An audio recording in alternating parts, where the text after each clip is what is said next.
tall, so not the biggest barbarian, but I'm jacked. To hair and braids. What if we put it in two braids and then we wrapped it around and then we gave on the flowers sticking together and then what if we did this? Oh, May I have another drink, please? Yes, you may. And he goes over. Put your hands up, it's better! No. Save your roll in Constitution, saving throw.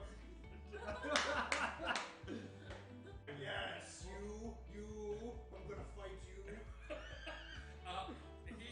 He's sort of you guys know who I am, right? Yeah. Goggles. You're Dr. Mole. Dr. Robot. What do you do? Take a moment to try to stop laughing. Okay, so I'm gonna do the same thing with the other one. Why not? It worked again. Hating on Batman. And I don't hate Batman, for the record. I hate the fandom of Batman. Oh, cool. Okay, That's that's the issue. way more people. It is. It's To a hate. lot, like actual human beings. Were you gonna You need to rub this crap off your neck and not smell like me. Or Wolf at all. Just start rubbing his neck and just getting like... I am fairly certain it doesn't matter what I smell like at this point. To a feline, you have wolf's piss on you. I'm just gonna point at my feline eyes.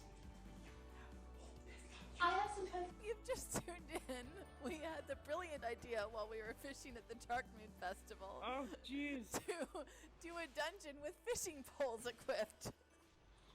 Because why not? And so we drank all of the alcohol in our bags, and we equipped our fishing poles and our aquatic pets, and we went to do a dungeon. I feel like I need to close out.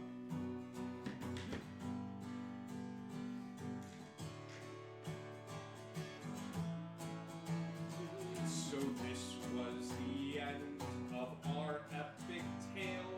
What holds for next week as the heroes set sail? We may find your family, we may find where things start. All we know is to follow our heart. So our heroes set forth to pillage and to wander in the magical continent of wonder. We have one more question. I hope to not blunder. Question for you, dear friends. Do you wonder?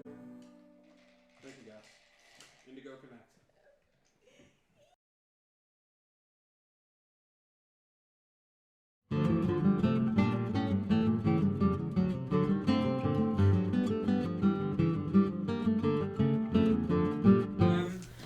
Hello, everybody! Welcome. It is Sunday night. It is time for a little Dungeons and Dragons here on Indigo Chameleon. We have a brand new crop for D&D 101. This is a stream where we help teach some people that have been interested in D&D for a while, or maybe wanting to try a new class, or people out there that are watching that want to learn how to play D&D. And you, our amazing audience, can be super supportive and cheer on these players. And we've got Neobs. So I'm really excited. We've got a few announcements before we get started. Please feel free to come and hang out with us on the Discord. We've got a Discord where we share memes and inspirational posts, and we have an amazing homebrew section. So if there are any DMs out there, or D&D players, and you're looking for new items to incorporate into your campaign, you can check that out there. So we've got that going. We also have an online store. We also have an online store where you can buy sort of individual items or fun items from your favorite players in the campaigns that we do, and your Twitch avatar levels up with it. So it's really cool. If you're on a desktop, it's right below the screen. We've got that. We also have a shop with cool t-shirts. You'll see Indigo and Indigo Gma repping the brand with Karma on their shirts. There's mugs. There's all sorts of cool items there. You'll see the Pride Karma over there. That's one of our mugs. So we've got a few announcements too about upcoming stuff on the channel. Tonight is Sunday. Tomorrow night I am playing Undertale. I'm actually it was my first playthrough.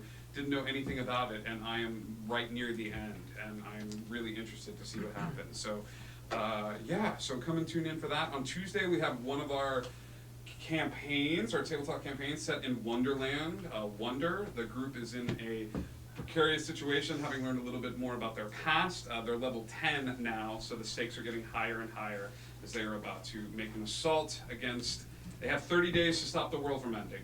So it's going to be fine. That's right. Wednesday Gonna do night, Wednesday night, nothing going on here on the channel. Thursday night, we have another episode of World of Warcraft. You can join Indigo Chameleon and friends as they play World of Warcraft. Finally. You can join them. It's going to be great. Please join us for WoW. And then on Friday night, we have Never. It's our campaign set in Neverland. You'll know some familiar faces from that. It's me. And it's been a while since we had the whole group together playing. So, thank you, T. Graves. We love you. We'll also have a special guest star in the studio hanging out with us on that Friday. As hopefully, if she's feeling better, T. Graves will be here, who's our sponsored artist of the month of October. We like to support somebody that has the local artist or an artist that means a lot to us, because we here at Indigo love to do that sort of thing. So thank you to everybody that helped subscribe during September and all that fun stuff. So I think that's it for announcements. So, new players and experienced players. I'm not saying old players. Thank you so much. You're welcome. Welcome to the Kingdom of Fairly. Tonight you're going to be playing a game of Dungeons and Dragons. How I view Dungeons and Dragons, and I explained a little bit of what this was all about to everybody at the beginning. I will share with you, our amazing audience, in case there's any newbies out there. The game of Dungeons and Dragons is collaborative storytelling. This is it, first and foremost, above all else. Yes, we have a set rules and parameters, and we use the dice to sort of set the rules of our place that we live in, but at the end of the day, it's us hanging out, and it's us telling a story, working together. Tonight we're going to be using the rules of Dungeons & Dragons in order to tell that story, and I'm a firm believer in, as amazing as this world is, and amazing as the ideas that I can come up with are, you add the spark of life. I can tell stories all day long, but it's you who add the spontaneity and there's something new and there's something better to the world, more so than I could ever do. And that's why I love the game. So tonight we're going to be playing a little Dungeons and Dragons. You'll see you have your character sheets in front of you. I explained before that on the left-hand side, you'll see your list of stats such as wisdom and intelligence. This is setting the groundwork for your character. Whoever your character is, if they're boisterous or if they're quiet, if they're sneaky and stab people in the back, if they tend to walk into a situation, Magnus rushes in. Like it's up to you to play the character as you see fit. That being said, I would love to, let's take a second, let's go around the room for anybody that's tuning in, and let's introduce our characters, their name, their races, their class, and then maybe a little something about them. Like, what do they look like? What do they see? It's almost as if we're zooming in on this camera on the tavern, and we see this group of adventurers, some of them drinking, some of them talking maybe about the latest thing that they did. What does our audience see? Let's start over at the end, if you don't mind. My name is Mountains Rumble. I'm a Tabaxi rogue. Dark blacks and smoky gray fur, kind of like a panther man. He is sitting leaned back in his chair, sipping his drink. He does also have milk just on the table. And it's mostly just kind of like people watching throughout the tavern. This is important to me as a person. Is the milk the chaser? Like, is it just like drink? It's just two separate drinks. It's two separate drinks. Okay. He's gonna get drunk, but he also just wanted a nice saucer of milk. I'm into this so much. Sitting next to Mountains Rumble. I am also a tabaxi. Dulce de leche. I have never played a monk before, and I've never played a tabaxi, so I figured I might as well play both new things. So yes. And there's no magic. Anyway, so she is gray. She's got long fur, but it kind of sticks out everywhere. I'm being inspired by the kitten in the other room right now. Her drink of choice is heavy cream.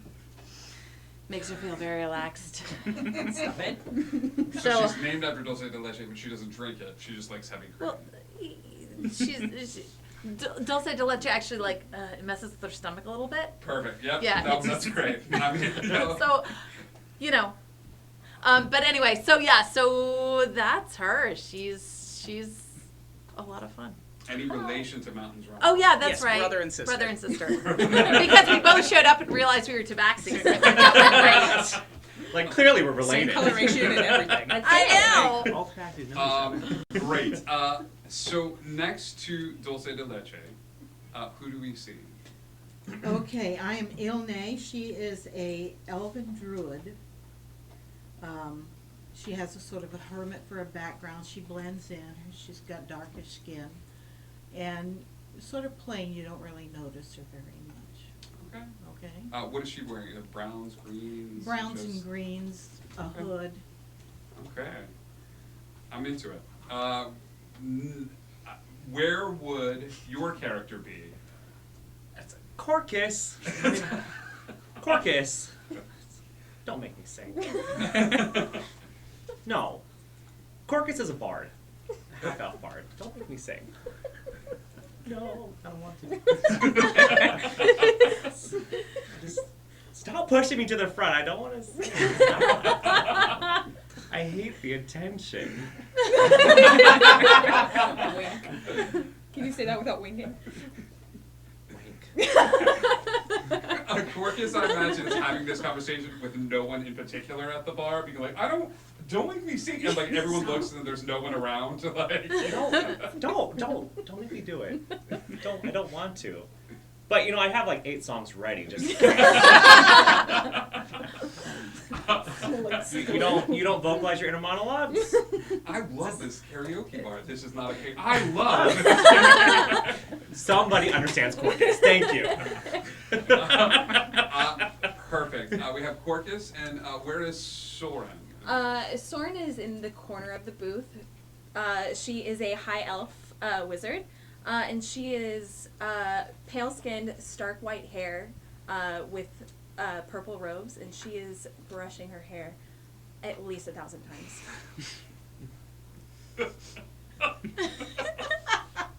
That is great. Thank you. Tell us about the last member of our party. My name is Blue Dog Badiba. But you can call me Blue. I am a dragonborn fighter, former gladiator, but he lost his first match and he's gave that up really quickly. So now he's sulking at the bar. He's not happy. He lost his gladiator aspirations and now he's just a fighter with the group. He's just joined this group. Yes, because he needs to make ends meet. Every time you go out to drink, you guys remember when I was a Oh my gosh, the gladiator story again. Don't make me sing about that. Stop! This amazing group is known throughout the kingdom of Fairly as they're not the heroes you wanted. Here's you guys. But they get the job done in their own unique way. This group has been traveling together for some months, and you find yourselves in the tavern of the Tipsy Sheep. The Tipsy Sheep is one of the central taverns of Fairly that's fairly close to all the other major points in the city. You all have just done a great service for Talrin. Talrin is the barkeep, and you guys have just done a small job for him where he kind of had a wayward son who had run off with this shepherdess by the name of Bo Peep, but you were able to find his son and bring him back. And Talrin is, for that reason, Talrin is very happy to provide all the drinks for free, gratis tonight, and you are all using that to the foremost for anyone who is drinking. So your room and board is also covered at the Tipsy Sheep for as long as you are in town. And as you are all sitting about, we're going to make our first roll of the night. We're going to use that D20, that pretty little dice, 20, and everyone here is going to make a perception check for me. You'll see perception located on your list of skills at the bottom anytime I ask you to make a skill check. Anytime I ask you to make a skill check. Now, in the game of Dungeons and Dragons, 1 is an automatic failure. Like you are gonna. Me too. Yeah. Oh. Siblings. Yes, we're just deep in these cups. As the last rays of light pierce through the beautiful windows of the Tipsy Sheep, a small patch of the red stained glass is lit, and a red dot appears on the floor. Both Tabaxi's eyes dart to this red dot. Both of them like getting up in their chair and just sort of like walking over. So hence the nap points for both of them. This is gonna go well. Ilna, what did you get? I got a 12, so it's 12 plus 5. Okay, so total you got a 17. That's Yeah, really put good. that You're down sort of here paying somewhere. attention to the what has been happening in the room. Porcus. I crit failed. Don't make me sing. So you were still having that monologue. Porcus is still in the corner, like telling people. Porcus in the corner. Don't make me sing. Stop. Soren, what did you get? 15. A 15. All right. Not So bad. while you're brushing your hair, you're sort of aloof but observant. And Blue Diva. I got 19 minus 1, so 18. 18. Okay, so the three of you notice an odd individual come into the bar. The bar, like I said, the sun is just beginning to set, so it's not a huge presence in the bar. You all being sort of the biggest group right now currently. This odd figure will walk into the bar, and they are currently they're wearing a cloak, and the cloak is pulled up over their head, and you see fur on their arms, but that's basically the only feature that you see.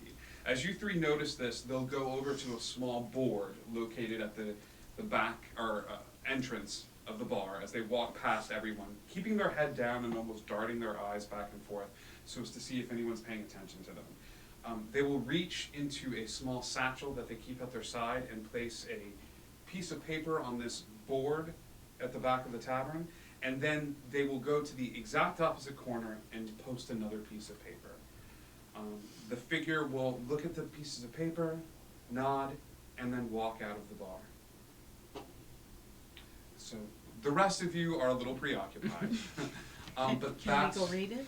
Yes, absolutely.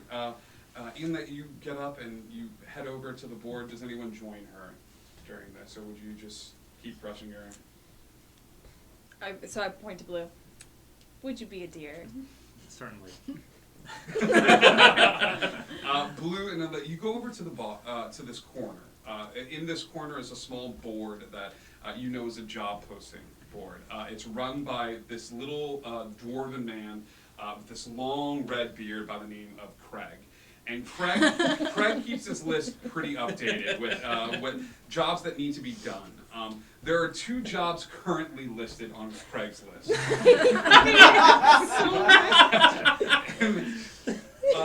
In the upper corner of the board, you see a piece of paper that looks very ornate. Gold trim around the edges of it, language that would signify a higher class of people. This board advertises a party at this large estate up on the hill of Fairley. Needed extra security for the party to make sure that nothing goes wrong. That's all it states. But they offer to pay in gold. There is a swish and a circle around the word gold to signify a good amount. Okay? So think affluent party needs extra security. The other one is almost the polar opposite when it comes to the presentation of the paper. You two, Blue and Ilna, you notice that this is almost written in handwritten, and the paper is crumbled. It looks like it's been tossed somewhere, and then someone's found it and had to straighten out the paper. And it says, being held captive, not sure how to leave. In the tower, find me. Can reward.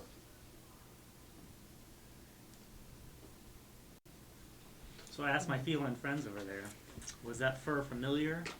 Fur on his arms? Did it look like a... What fur? Both felines are staring at the ground.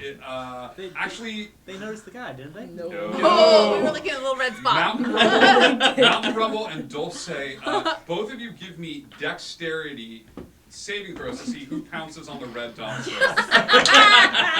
This is going to be a roll-off to see which one of you. Okay. 10? 8. As Dulce comes forward, Mountain grabs her tail and just and then manages to pounce on the little red dot first and keep their hand there. And just as the sun's beginning to set, the red dot disappears, and they lift their hand, and they have defeated the red dot. I got it. Defeated the red dot. We'll share it. So no, they didn't see. Okay, I guess not. Because I'm the one who noticed. The We group defeated the red dot. Very, very good. The man who put the note up, did he put up the gold one or the other one? He actually, they put up both. They put one up in one corner. They reached into their bag, took the other paper out, and put it in the Is he bottom. still in the bar? Give me an investigation check as you begin to look around at the different patrons in the bar and see if you can find this individual. Would you ask anybody to aid you in this? Somebody who's paying attention. I can assist. All right, so Corcus is like, don't make me sing. No, Don't make me look and sing Well, at the twist same your time. Corcus, Soren- stop it! No, Soren stop. and Ilme, Stop. both of you give me an investigation check as you begin to study the patrons that are still in the Is bar. that the D20? That's a D20 again. This time you're going to add your investigation skill to this. Plus 0. But you rolled a nat 20. Hey. Oh. All right. 16. Both of you search the bar, and as you're looking around and trying to find him, I will reward this nat 20. Ilme, you have been standing closer to the front door, so you have not seen this person leave, but they are currently not in the bar right now. Do you understand what I mean by that? Yeah. Like, you were by the door, you saw them enter, you saw them put the papers on, you saw them sort of join the crowd, and then you have not seen this individual leave, but they are currently not in the bar. Are there any other doors or upstairs? I would say that there are rooms upstairs.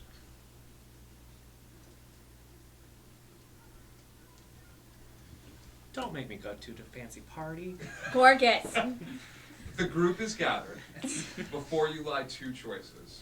Heroes, this is where I'm going to get a little bit out of character. The choice is yours. You have two quest paths that you can take, each one sort of fleshed out from other episodes of Fairly. You can choose to go to the party and act as security, or you can choose to find this tower located in the forest of Fairly and find rewards therein. Do we Are want you going to steady tell money? us that you can't find the person? The person didn't leave, but they're not there. Oh, yes. I just did. Oh, okay. In an amazing bit of retcon, Ilme shares everything she knows about everything. Do we want to go look for the person to see if we get more information about the notes? Yeah. Somewhere in the room? Is there anyone here who is a little more perceptive about who else is in the room? Or is somebody invisible, perhaps? Those are all very good questions. Would you like to search the room? If so, heroes, how would you like to search the room? There are rooms located upstairs. There are other patrons in the bar. You can start searching around, but I need to know how you look for an invisible person. Oh, they're Well. invisible. Noted. I would No, like. she just asked, can I look for an invisible person? I would like to search for an invisible person walking through mostly empty areas of the bar, wide tail swings, just seeing if Oh, you clever I notice boy. anything. You clever boy. That's really good. Okay, do this then. Roll a d20. I'm going to let this be either an acrobatics or sleight of hand that I will substitute hand for tail.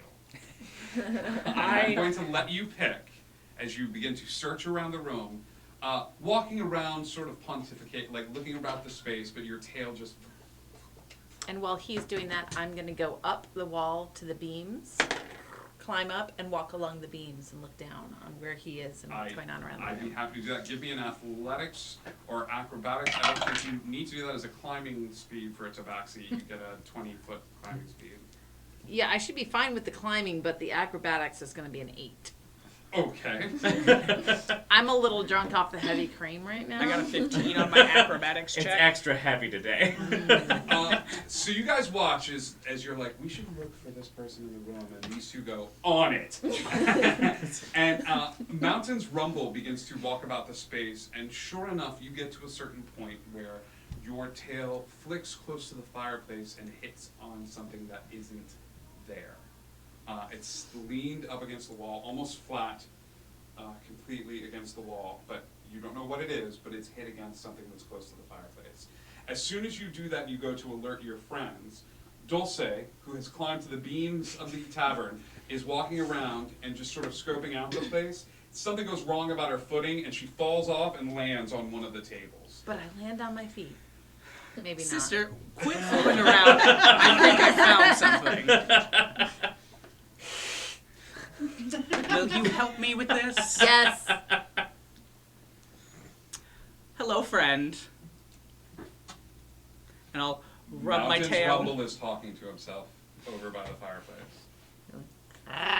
I'll bring the tail around and brush where I felt before. Okay, you do hit something. I'm going to try to corner whatever it is on the other side because I just saw where his tail hit. So you're, okay. So I'm going to the other side of whatever this invisible entity is. What is it? We want a little more information on these jobs you just posted. Mine is not to question. Mine is to share what is found. So you don't know anything other than what's on the notes? Not who posted them, who gave it to you? I didn't say that. Well, all you have to do is answer it and we'll let you go. Give me an intimidation check, as this friendly conversation has now moved away from friendly into cause I am being trouble. What? held captive. Intimidation. The cats are standing Wow. and their tails are just going like this, and you're all watching What's from wrong it. with them? I'm brushing a lot slower than I was before. Corcus, are you paying attention? Now, Corcus is not happy that there's all this focus over him. Yep. So, Corcus wants to walk over and become part of this, because... Oh my god. Stop. No, don't. Corcus, you find yourself over to where the two Tabaxi are, the brother and sister pair. Absolutely. Yeah. They're stealing my focus. I don't want it, but... What was your intimidation? 11. 11. But I bet he'd be way more intimidating than me. Corcus. Maybe.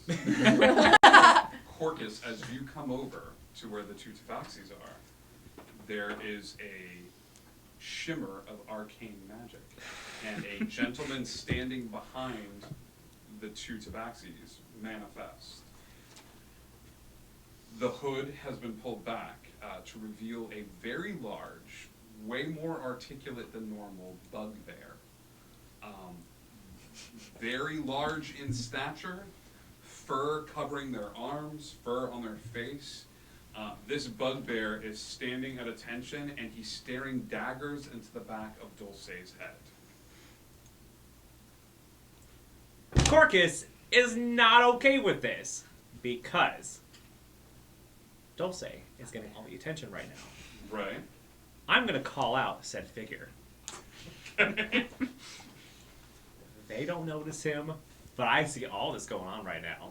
Right. I might not be the most perceptive, but How- I'm gonna call to Dulce. How dare she steal my spotlight? Oh my god. Dulce, I didn't want to sing right now. you don't even need to roll for this. Corcus goes, "How dare you steal my spotlight?" And you just sort of turn and look in his direction. Oh, I'm a typical cat. He's annoying me. I'm just going to leave. I'm going to walk off, flap my tail, and just. You have scared the cat away, and she is walking right. Now it's just this gentleman standing behind Mountains Rumble.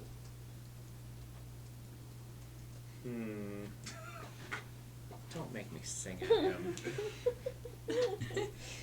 Don't make me sing a song that's gonna provoke his attention. Don't notice me. I'm over here, standing right here. Don't look at the kitty. I'm much more pretty. I'm going to. Hello. He turns and looks towards where Corcus is. I'm sorry, but this is an everyday thing. If I share information, can I go? Oh, of course. Yeah, that's fine. That's all we want. There is a castle not too far away from here. They asked me to post this in the bar, but I picked up on an odd vibe. The husband there is somewhat secretive and no one has seen his wife for quite some time. So he asked me to post this, but if you ask me, there's something odd going on in that castle. The second notice was literally dropped onto my head. By the large lake, there is a tower once thought to be abandoned by nothing but ghosts and evil spirits, and as I looked up, I saw hair. Long, beautiful, golden hair. And as my eyes darted upward, the piece of paper fell on my head, and there was a flurry of movement, the hair was gone, and the paper was with me. So the wife is missing at the invitation, the golden invitation? Ilme gets up and joins the group as he sees them walking and stuff like that. Yes. And it's a party, and his wife is missing? Correct. Okay. Now, is her hair more beautiful than mine? This is what matters to Corcus. No. Alright. Is this Party it is then. Is this a here we go again moment? Quite possibly. I'm off licking Now, my fur in the corner. if anyone feels like he's not being forthcoming, I'll make an insight check. you can give me an insight check. You'll roll a d20 and everyone look at your insight skill. This is how you're able to discern if people are being forthcoming with you or holding information back or things of that sort. 21. 21. Oh, no secret. no. Oh. What's the evening again? What's the evening? I can. Secret time. Can I go invisible and go listen? Now and kitty.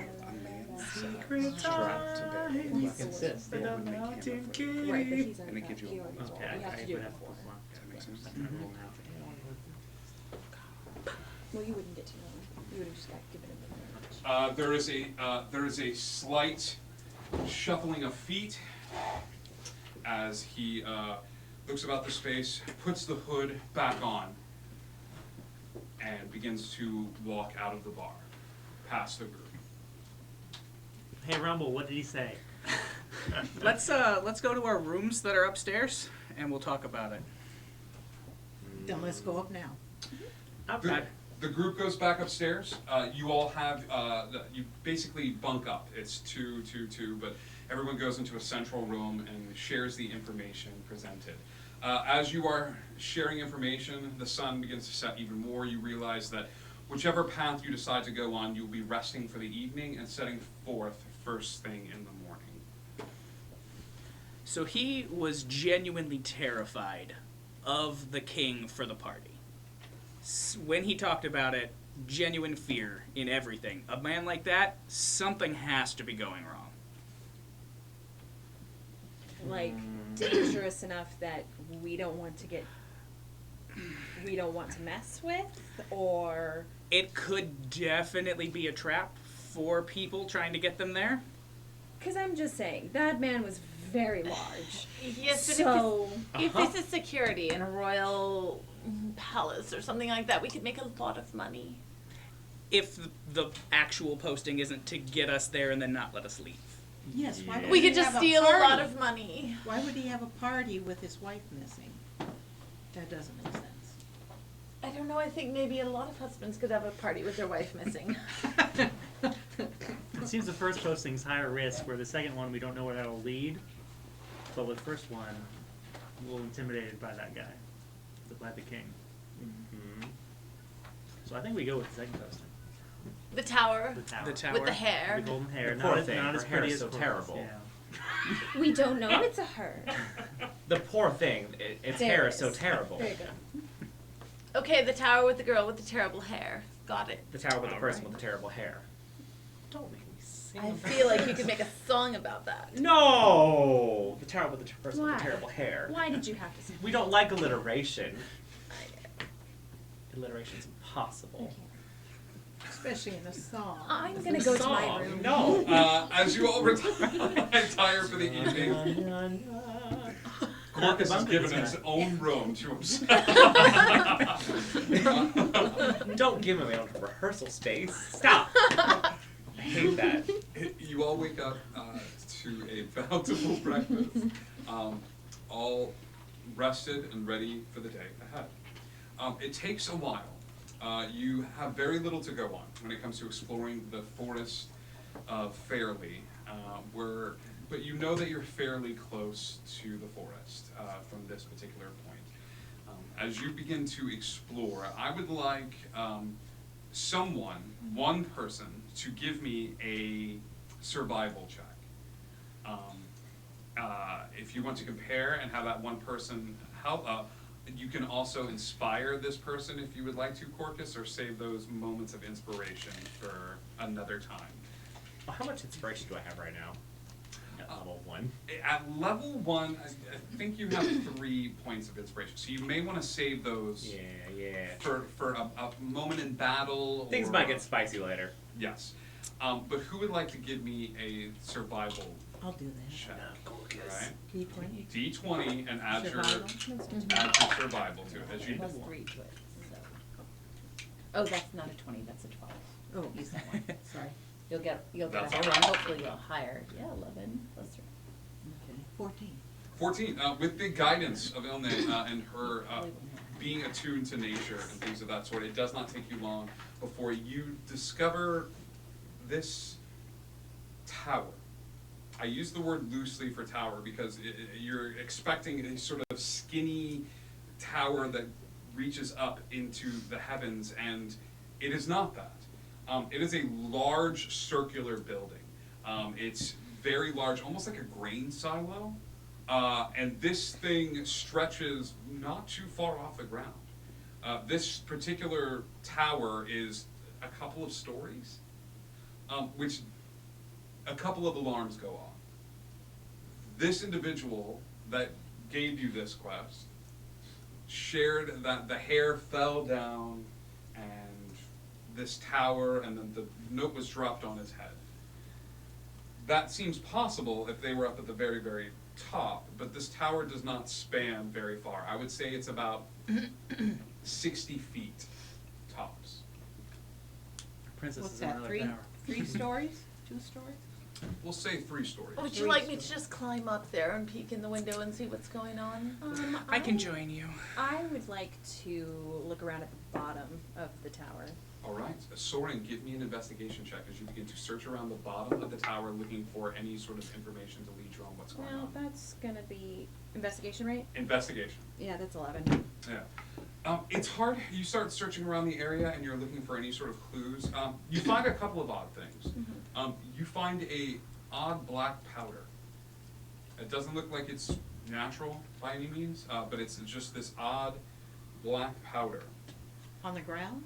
Around? All the way You around? do not find this, as Soren has just decided to walk the perimeter of the tower, but Soren, you find it scattered at different points. Is it in like small, like is it like a line of it, or is it like piles? No, just like little piles intermittently. The largest pile that you find is, looks like it would, like somebody taken a handful of the stuff and sort of dropped it. Okay. Do you share with the group? How many piles have I found?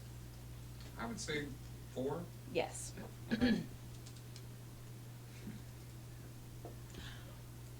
Since we're in the forest, I kind of want to check the the surrounding woodland area.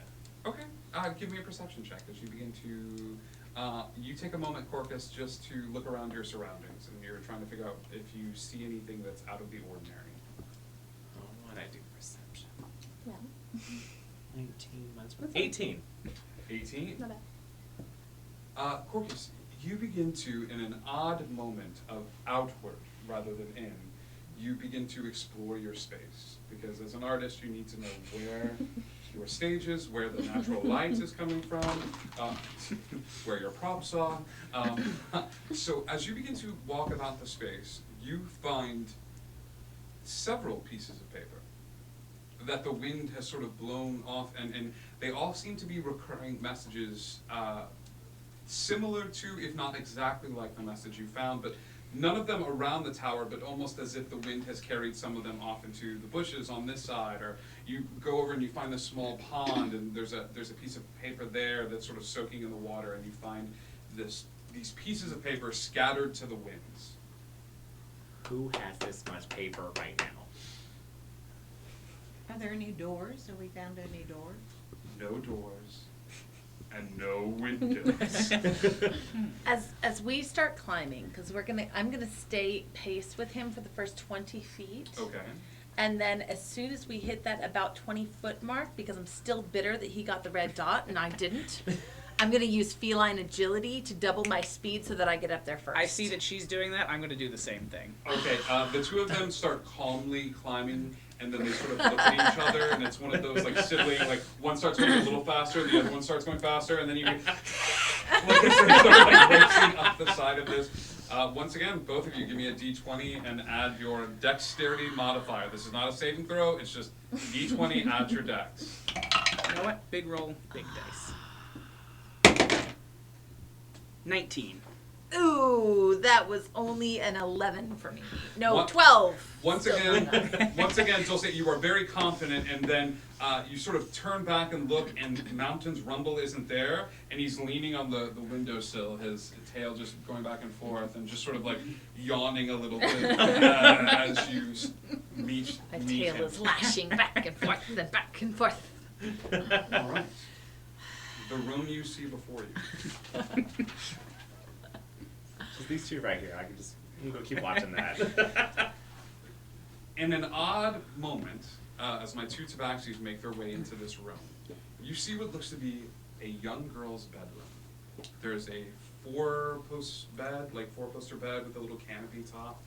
However, the room is chock-a-block with cat statues. Now, when I say chock-a-block, I mean 15 to 20 stone statues, each one with an individual gem in the cat's eyes. Right now, the two of you are on the sill of this window going into the room. There is a door that leads out of the room, but there looks to be girls' clothes. There looks to be a chest. Are all the gems identical? No, they are not.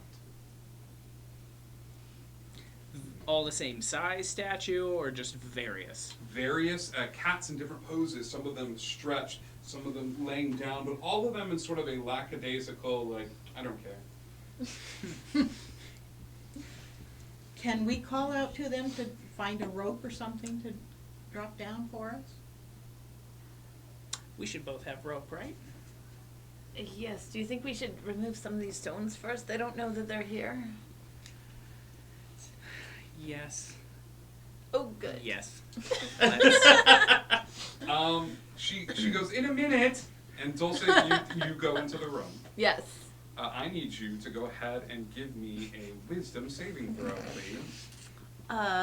Sure. I've been rolling so well with this dice. I think I'm just gonna use the other one. Oh, that's much better. 20, not nat. Dulce, it's hard, because as a cat, this is a go-to thing for you. As you walk into this room, you hear this purring. This purring sound that seems to emanate from the cat statues, and you get really kind of chill. Like, you just want to chill, man. Like, you just want to, but you're able to sort of push through it as you realize that something is trying to affect your mind. Are you stepping into the room as well? I am still on the windowsill. Is She- everything all right? Are you craving a big old bottle of heavy cream right now? I mean, generally.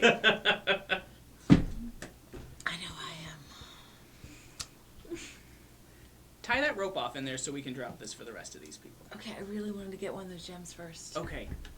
Pick Just the like a- biggest one. Okay. All right. We'll share, Here. one eye each. Tell you what, I'll hand you the rope. You just tie it slowly, okay? Okay. All right, I'm gonna go get that one right there. What are you tying the rope to? I'm assuming this big 4-posted bed. So you're gonna step into the room.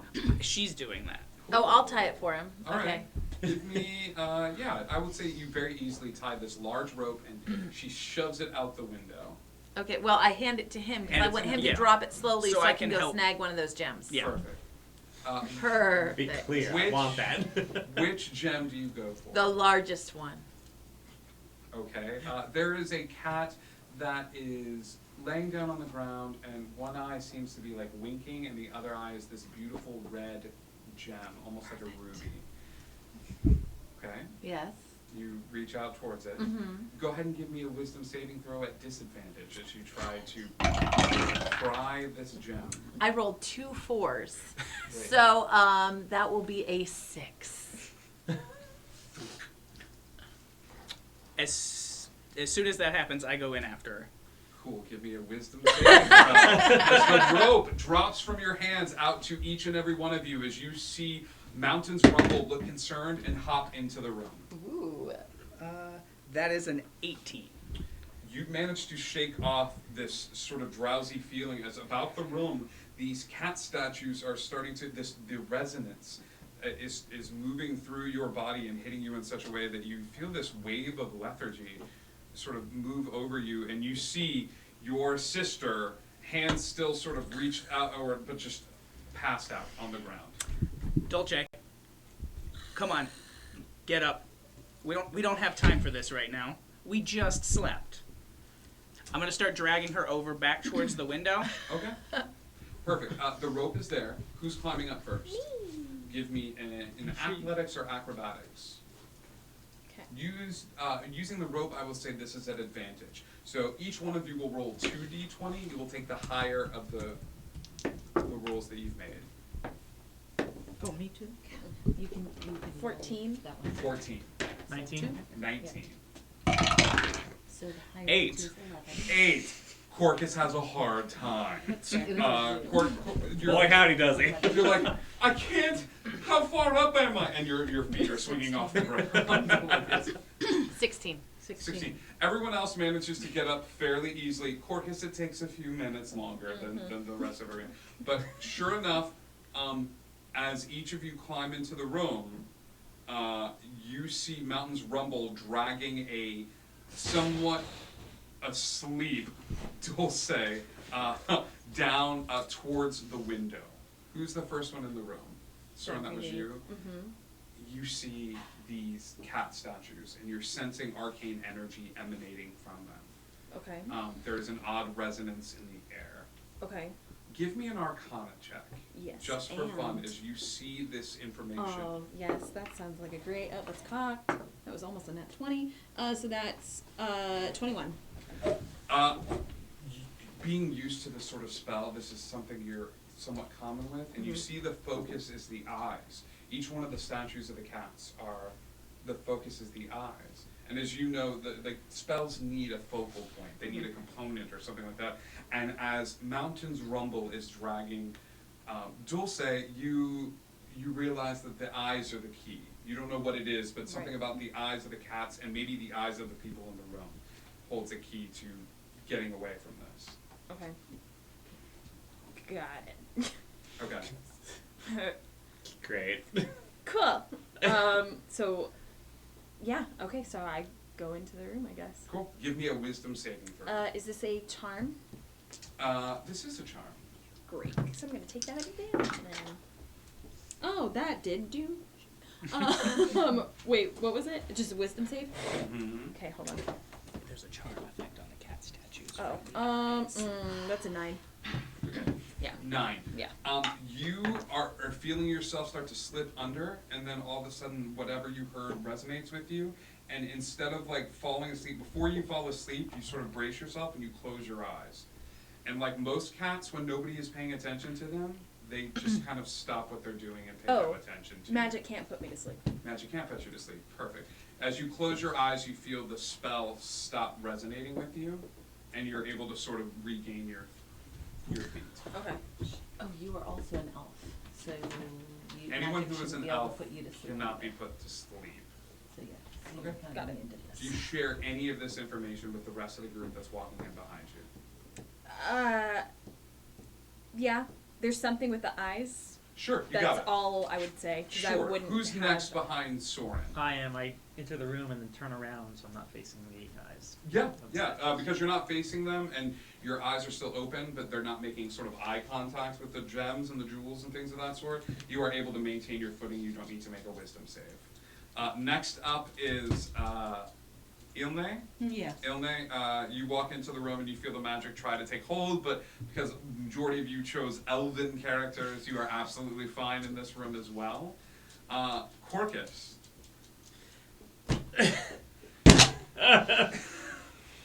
That was the worst climbing up here. My strength is terrible. You find yourselves in this room. You are going to have to make a wisdom save if you move past this window or turn around to face them. Okay, what's a wisdom save? A wisdom save is a save that you make. Up at the very top, it has your ability to sort of push back magical energies or make saves in regards to the stats that you have. So roll a d20. 19. 19? Well, Yeah, 20 minus 1, 19. Oh, so he got nat 20. Nat 20. Okay. You are able to push back. A nat 20 is always a success. Okay.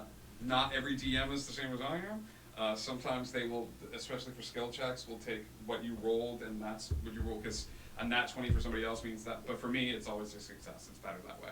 So you manage to push back, not only that, but you sort of grit into your sort of fighter background, and as you do, you dig your claws a little bit into your hands, and you're like, I'm not going to sleep. What? Just got Just got her. Yeah. You are all in this room. There is a door leading out. There's a small chest in the side of the room. Is there anyone else in the room besides the statues? No one besides the party and the cat statues that you can see. Can we look in the chest? You can certainly try. All right, I'd like to look in the chest. You go over to where the chest is, roll and something? unfortunately, this chest is locked. Oh, I can help with wait. that. Do we have a rogue I in the can group? unlock too. Somewhere I remember seeing unlocked. You have cobbler's tools and an herbalism kit. So You can make shoes for the person that unlocks it. Thank you. You're welcome, dear. That is Well, you unlock proficiency this, I make it plus look dex. fabulous. Correct. If you have proficiency in thieves' tools, yes. So you'll add your dex, 2d20 plus your proficiency.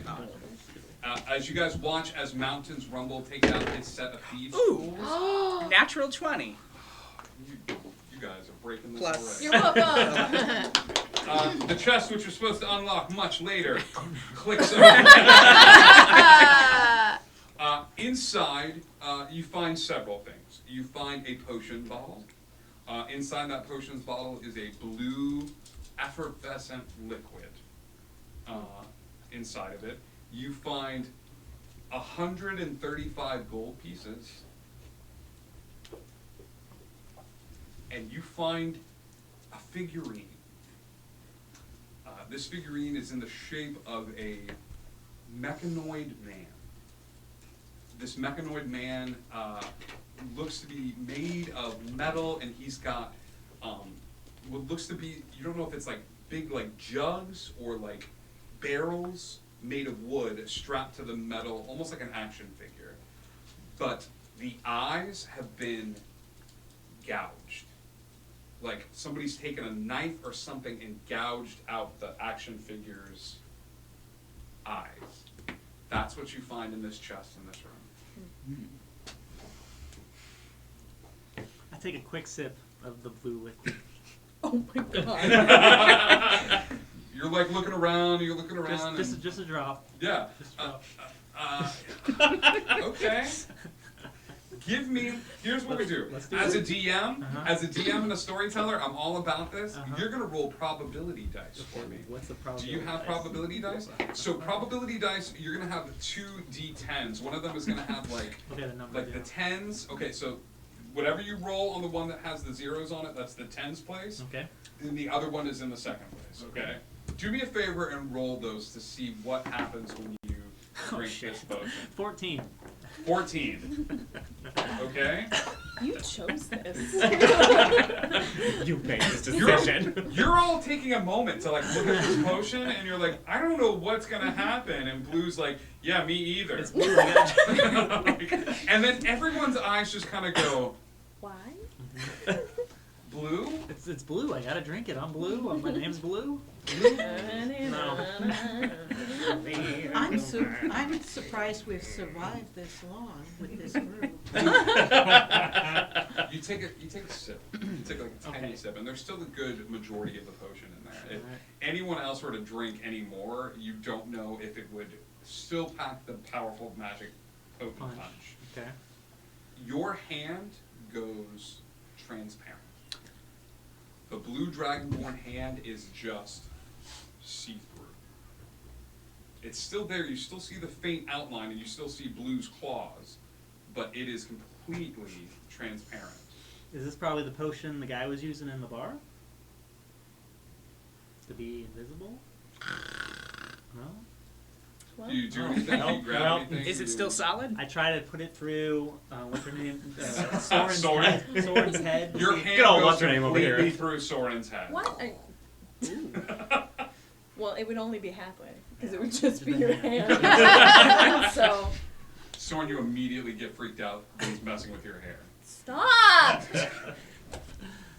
Burst that 1,000 times. Can I try and shake her awake? Is she still asleep? Dulce? Yes. Dulce is still sound asleep. How firmly are you shaking her awake? They don't want to do any damage, but I want to give her a good shake. Yeah, I think it's a. Hey! Yeah. like she, you finally wake up. I was just taking a cat nap. See if I can grip Don't my look sword. at the. You are unable to grip your sword. Well, shit, guys. Oh. After did. a few minutes, the potion's effects wear off, Okay. and a feeling You returns missed to it. your I hand. deftly picked Okay. this chest. Right, and you are able to move it. Well, now we know what the potion does, guys. But you didn't drink all of I it. do, well, I'm gonna guess it's gonna make your whole body transparent. So we can take these things with us. You can. Wait, how much of the potion is left? Because I am a kind and merciful DM, the entire potion. One dose for one person. He took a sippy sip. There's a whole backstory about how the potion maker of this put in just enough for someone to try a bit on their tongue and to still have a magical charge left. I knew it when I looked at the potion. There was a Do I see him eyeing the potion like he wants to drink it? I'm pretty sure almost everyone is eyeing this potion. Corcus, you won't want it because then nobody would pay attention to you. And I grab the potion Oh, she got a point there. and I put it in my bag. All right, I'm gonna hold on to the Good old 135 sword gold. here. Yep. Bag of gold. Using my And the brain. neck figure. Is there anything else we can figure out on this? Is this Give like me an a... investigation check. You roll a d20 and add your investigation. I thought you were putting a dice in your mouth. This is the most bold. You said you wanted bold choices. Established dominance. A 15 plus what? You're Investigation? Intelligent. Oh, 0. So 15 though, it's still decent. You're looking at this mechanoid figure, and you take some time to really study it. And it's odd, the more time that you look at this, the more you are struck by the detail. So much so that, like, upon first glance, this looks like a child's plaything just in size alone. But the more you look at this thing, the more you're struck by, like, the individual joints on this look to be welded. You move the leg back and forth, and the leg moves, the foot bends a bit, the head turns from one side to the other. You even bring the figure up to your ear and shake it, and you hear liquid inside of the barrels located on the figure itself. Like the detail is insane. Any buttons on it? No buttons on it. I look to see if there's an inscription of any kind, like maybe a signature. On the On the toy figure- itself, on the would you figure. hand it over Yes. if Blue looks at it? But I Blue? get it back. Blue, I will say between the two of you, you two looking at this thing, give me a d20. You're going to make an investigation check as well. 20 and then investigation. Oh, so nat No, 20. not 20. Dude, Nat 20. you're rolling hot tonight. This It's is great. the Skittles. It's like your second one in a row. It is That's what I'm doing right. See? You get reverse DMs. No signature. Oh. Nothing like That's useful. a maker's mark. However, as you're looking around, there's a small bag on his back. It's almost like you would hold like a backpack or something like that, and you with your dragon's claws, like manage to like pry open the little like strap, and inside the bag are gold pieces, like really tiny gold pieces, and a brown pouch. The pouch is, like I said, Even it's like tinier for pouch? it's even tinier pouch, but this brown pouch gives you the heebie-jeebies. You don't know what it is, it gives you a weird feeling. This little thing gives me the heebie-jeebies. The little thing gives you the weird heebie-jeebies. Is this giving anyone else the heebie-jeebies? I'm just impressed. Well, I just woke up. maybe you could carry it. Okay, I'll hold on to this. But It's it- like, I got this. Okay. We believe in you. Good job. What's inside of it? There is another door that leads out of this room. Is there a handle? Like a handle with a keyhole? On the door? Yes. There's no keyhole, but there is a handle. Right. I just wanted to know if there was a keyhole. More importantly, did we split the gold evenly? Currently, I'm holding on to it. Okay, let's split that gold. Let's get it away from the cats, because we're all... Got you in here, You got guys the don't chest need to say that, open. cats. Excuse me, the Tabix. Sweetie. I need to write this down. Hold on. What was the name? Sleepy McSleeperson over there. TAB. For the sake of AXI. brevity, I will say there's 180 gold pieces. Which would be? I was like, what's that divided by 6? Hold the calculator. That's here. 20 each. Me. It's 30 each. 20, 40, 60. 180. Oh, yeah, nope, you're right. 30 each. I thought that was really Yeah. clever as the rogue. It's like, no, it's everybody gets 20 gold. And everybody's like, yeah, everybody gets 20 gold. And you're just like, so you each get 30 gold pieces, as that gold is split evenly between the party. No key hole for this, but Well, So there's an entrance going out of the room, like another door, and is there anything up top, like are there no, you're at the beams very and stuff like top that? We're at of the very this- top. There's You're really at the nothing very going on. top Okay. of this 3-story tower. You climbed up. And Domed ceiling, flat, rafters. Domed ceiling. The which door didn't re- have a handle? the door does have a handle, Does but have no it's keyhole. not. Any there's no rugs? keyhole. No rugs. Plain wooden floor. Paintings, no paintings? No paintings. Just the bed, some girls' clothes, and the chest. I look under the bed. Anything under the bed? As you lay down on the ground, lay down flat on the ground, and start like looking under the bed, you see a stuffed bunny rabbit. I take the stuffed bunny rabbit Okay. and put it along with the toy. You have a collection now, don't you? I'm playing with them in the corner. Everybody turns to look and see the fighter. Like, He's just going. robot guy. I'm gonna try the handle on the door. I would like to check it for traps before she does anything to it. I would love to say that you were able to do that before she got over there. And I said, mean, "I you opened can the always door." fight me for who gets there first. Oh, snap. Also, There's a moment where everybody's looking around the room, and then you see her eyes dart towards the handle and look back at you, and you dart towards the handle and look back at her. And then there's another race. Give me a dex off again as the brother and sister pair. I need to be using that one all night. That is a 5. That's going to be a 19 for me. She races over to the door, pulls a handle, and it explodes. No, I'm You won! Suck it! The door opens to a set of stairs leading up. Wait. Wait a minute. I thought. Wait. Up? It leads up? On the third floor. Correct. And there was only 3 floors. Interesting. Magic. Correct. there anything along the walls of this hallway or staircase? Right now you are standing at the bottom. It looks like a spiral staircase. Climbing the stairs. Is it just the staircase or is it enclosed? Like, is it a hall up?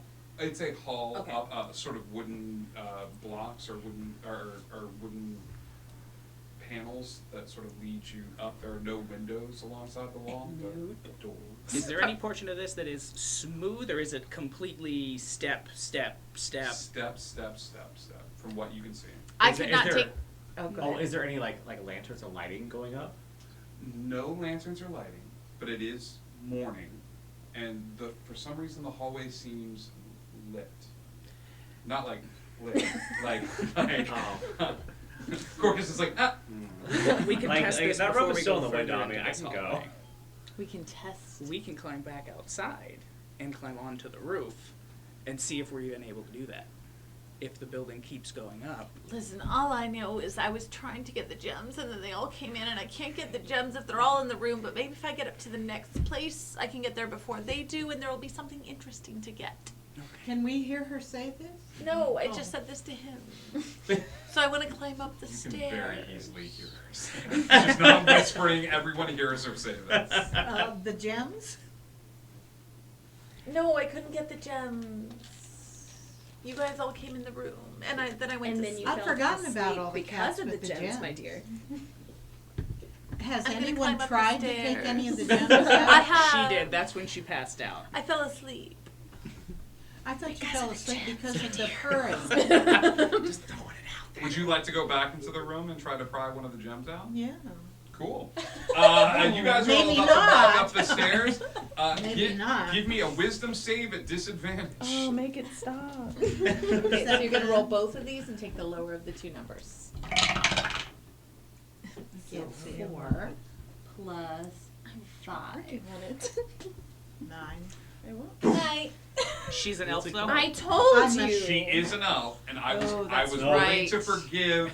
I was willing to forgive being in the room. I'm not going to forgive somebody purposely drawn towards it and that. Well, she passed out when she touched the gems, but may not happen. But I thought she passed out because of the purring, the sound. Does anybody wake? I will shake her awake too. Thank you You're so welcome. much. You No have this. wonder we keep you too. You have a winding staircase leading upwards to a floor that shouldn't exist. What would you like to do? Climb the stairs. I want to get up there to see if there's something to steal before they get up there. I want to flick a ball bearing up the staircase. Okay. There's a moment where he sort of stops you and he takes the ball bearing out of his pouch. You see the ball bearing like fly upwards. Give me a d20 and add your dex to it just to see how well you aim the ball bearing up. Oh! Nope.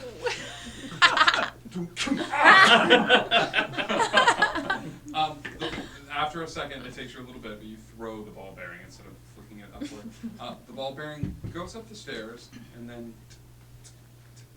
it rolls down the stairs, just like a normal. Okay. Well, at least we know what we were doing before these adventures started. Not flicking the ball there. Yeah. We were not at more Shiny things. So I start leading the group up the stairs.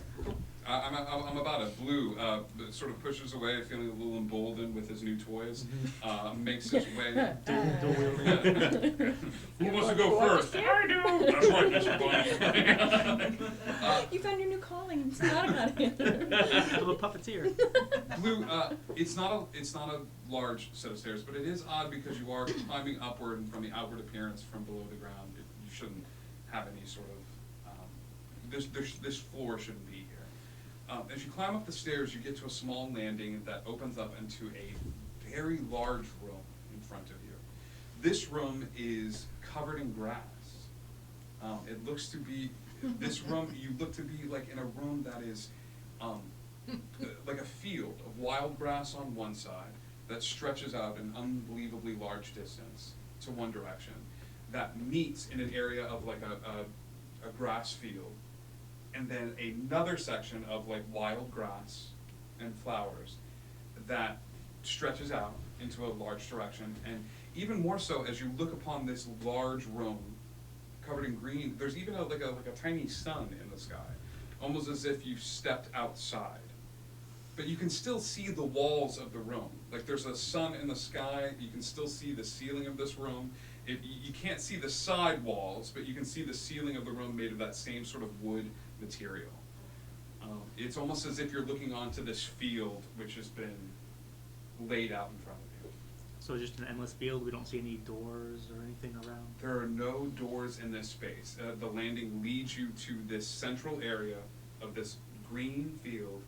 To the left, a bunch of wild grass that seems to go on for a long time, and a bunch of wild grass that seems to go on for a long time. And there's a path? It's just this long green field. I'm gonna step out into the grass. As she steps in the grass, the rest of the party gets up to the small landing, and they hear, "Charge!" as the grass begins to rumble.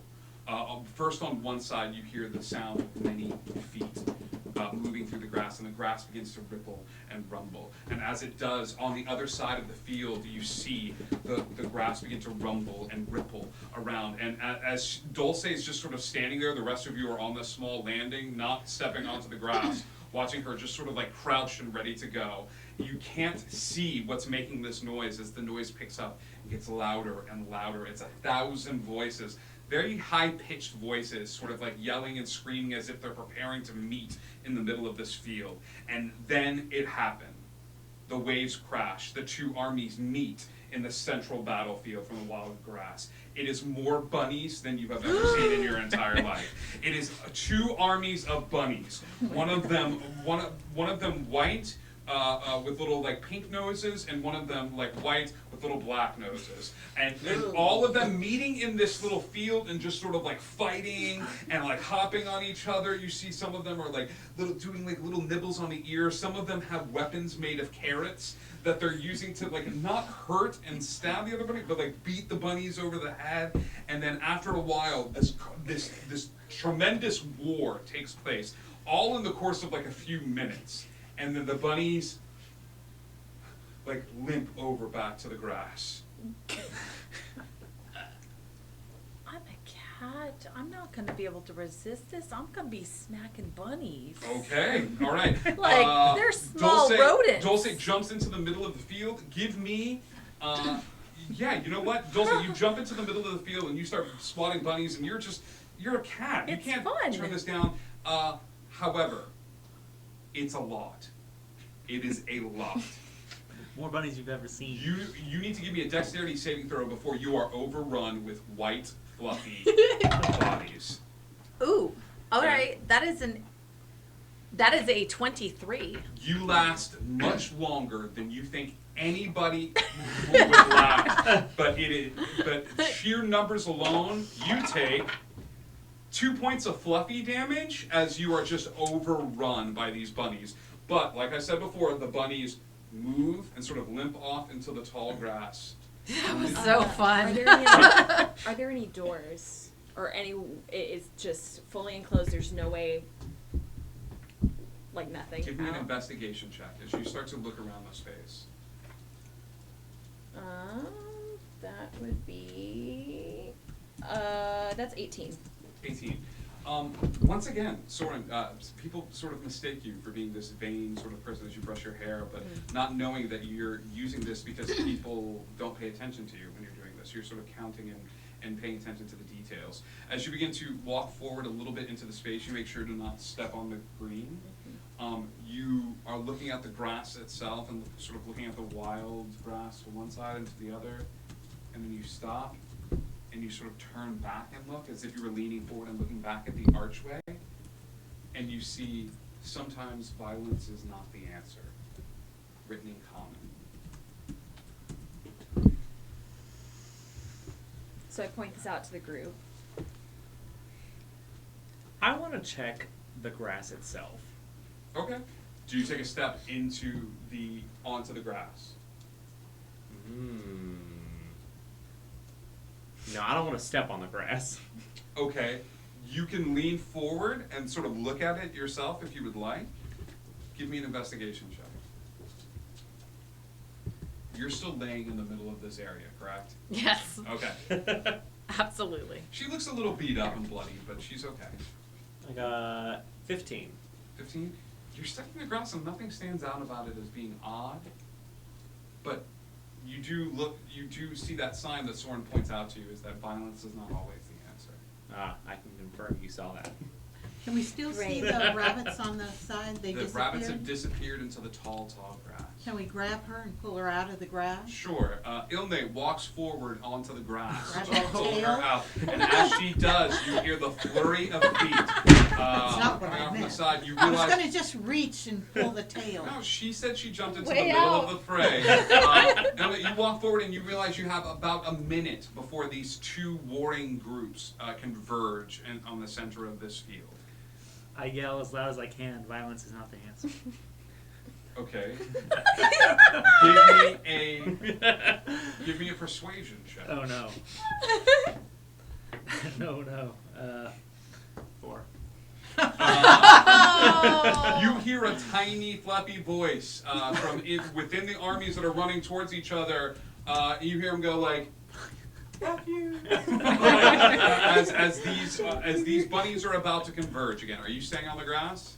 Well, I'm going to grab her and pull her off. Okay. Are you going to be allowed her to pull you off the grass? Yes. Indigo Chameleon. Yes. Yes. Okay. You pull her off the grass. What are you doing, Corcus? Corcus wants to sing.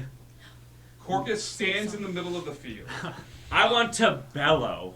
As these two armies get close, all of a sudden they see this man standing in the front of the field, and it gives the bunnies pause. Corcus, what do you sing?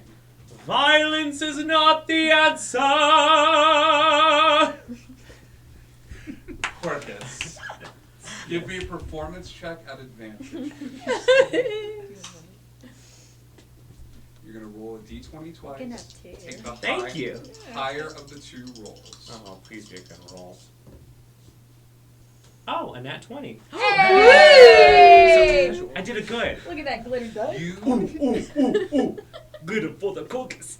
These two warring bunny tribes are about to rip into each other with a ferocity that is unimaginable until this beautiful man strides forth into the clearing. His voice resonates forth from him, and it does not resonate as to echo about the room, but it resonates in your souls.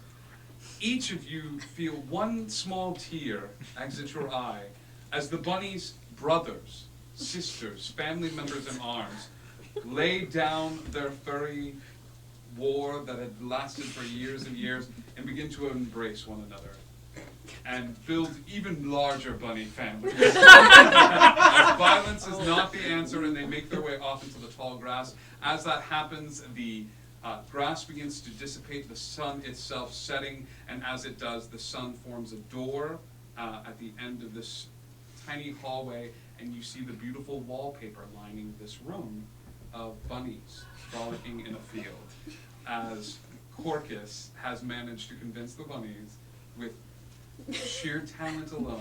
Don't make me sing. But violence is not the answer. Could I roll my eyes? You can, but darling, he's not even paying attention. No. Stop. I pat him on the back with a single tear rolling down my cheek. Corcus, that was beautiful. Thank you. Don't make me Much sing. like yourself. Oh. Corcus, take DM inspiration for that. Nice. Anytime throughout the rest of this game, if you would like to roll at advantage, just as it was not the way I planned to solve that puzzle, but it was a way, It was and a I way. loved it. Bard shenanigans. I'm here to help.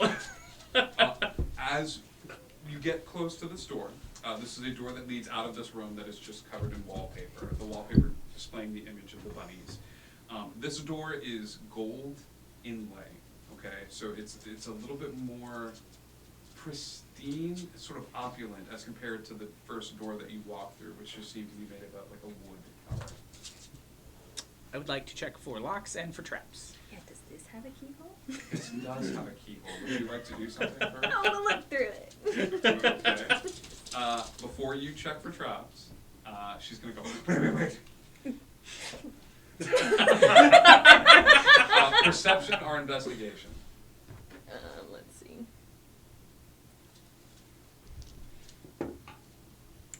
16. Okay.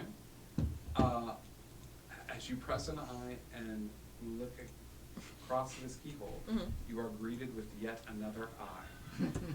This eye is a blue eye that's sort of like staring back out of the keyhole, and as you press your eye to it, the eye backs away, and it is a girl with long blonde hair who seems to like look at you for a second and then take off running down a darkened hallway to the left. There's somebody over there. And this is the non-existent 4th floor? Correct.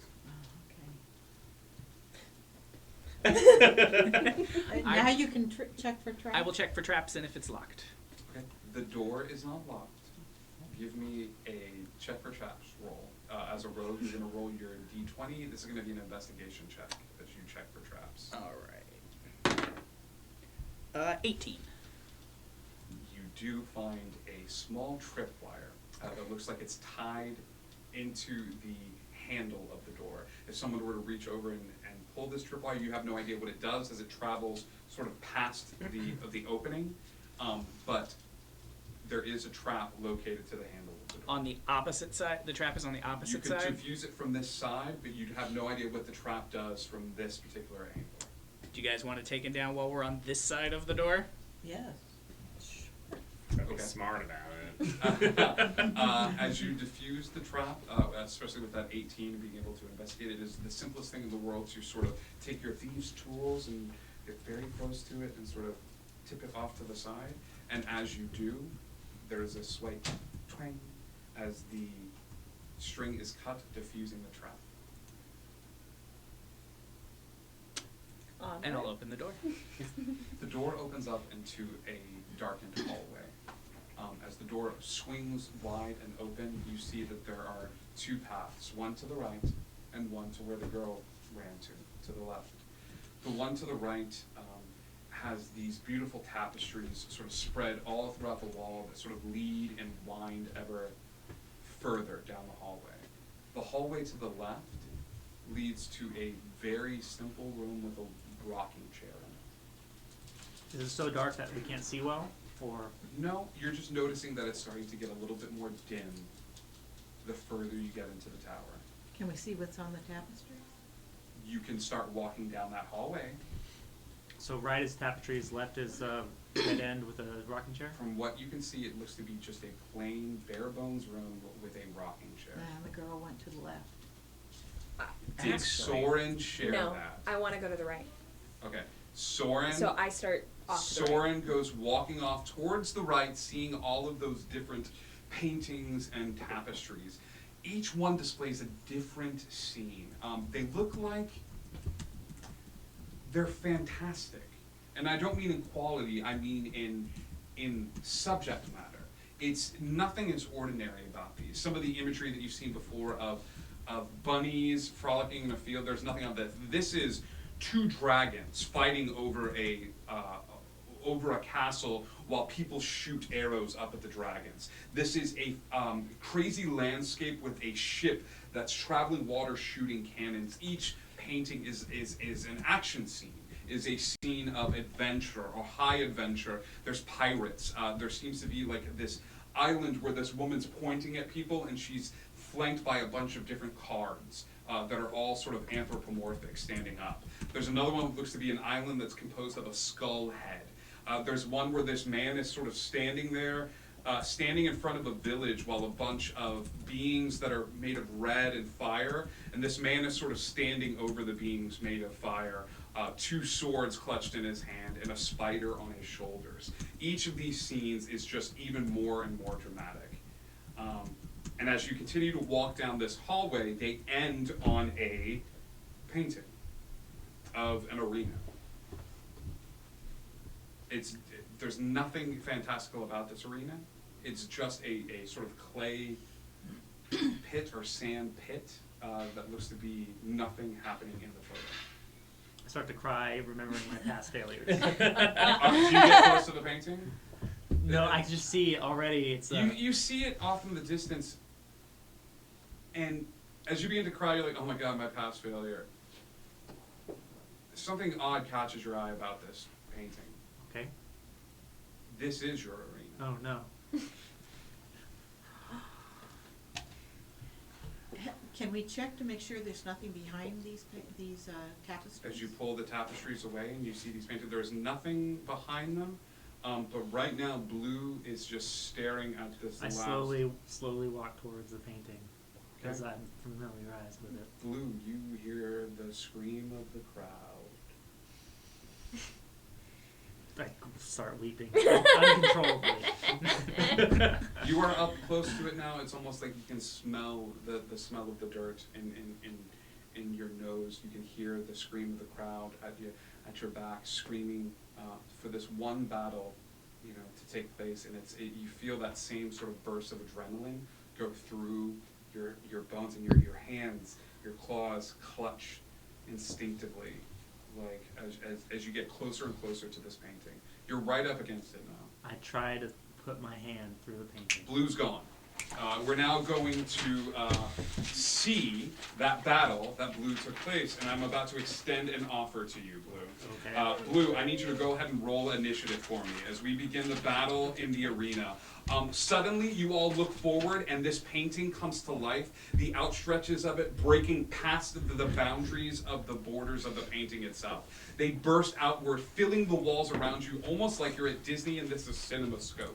The walls become the front row seats to this epic grand battle that unfolds before you. All of you are sort of shocked and taken aback for a moment as you are instantly transported. Blue is no longer wearing the armor that you've come to associate with him. He is in gladiatorial arena.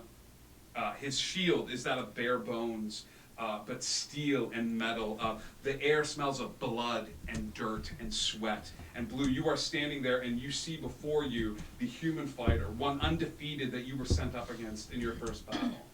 As you walk forward into this arena, you see something different about this scene.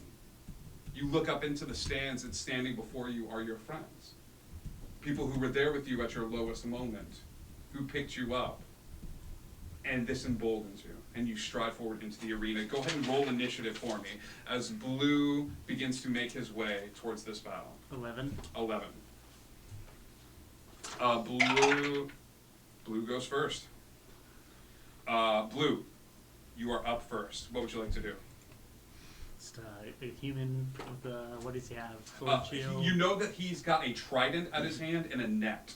And you know that your downfall before was he threw the net on you at the opportune moment, and then when you were trapped trying to fight your way out, it was one quick 1, 2, 3, and that was it. So you know that up close and personal, like, it might be the way to go here, because the minute you took a step back and broke away, that's when the net came out. So I'll go attacking with my longsword. Give me an attack. Roll this attack as you go forward. 16. 16. Wait. At the... Did you have this? 16, 20. No, So 21. 21. Oh, that's a D8. Roll No, damage. That's your damage. So Okay. Roll damage for Okay, me. D8. If you can dodge a net, you can probably still tap with a sword. 4. Good luck, Blue. 4 points of damage.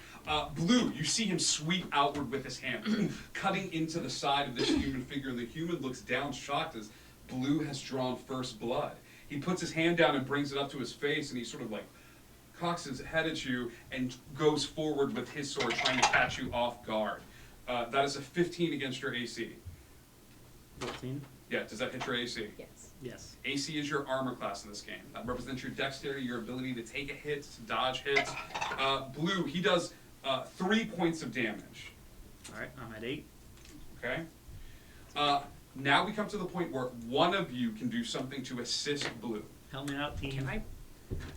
Oh. Is there any way, can I use protection from good and evil? Okay, what is this, a touch spell or It a is. range spell? It's a touch. Okay, so you can run forward and do this.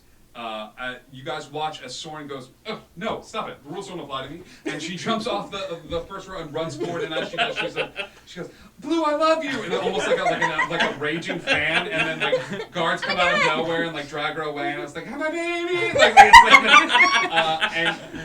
And she touches you and gives you protection from good and evil. Is that good? Huh. That's an interesting take on this. Good. Blue, it is your turn again. Go ahead and roll. I'm gonna attack with longsword again. Okay. That's a 4. A 4. You strike. 9. Well, so D20 plus the number? Yes. 9. 9. You strike out again, and he sees this attack coming. As you sort of reach outward, he manages to dodge out of the way. He will return in. This is a 13 against AC. 14. So.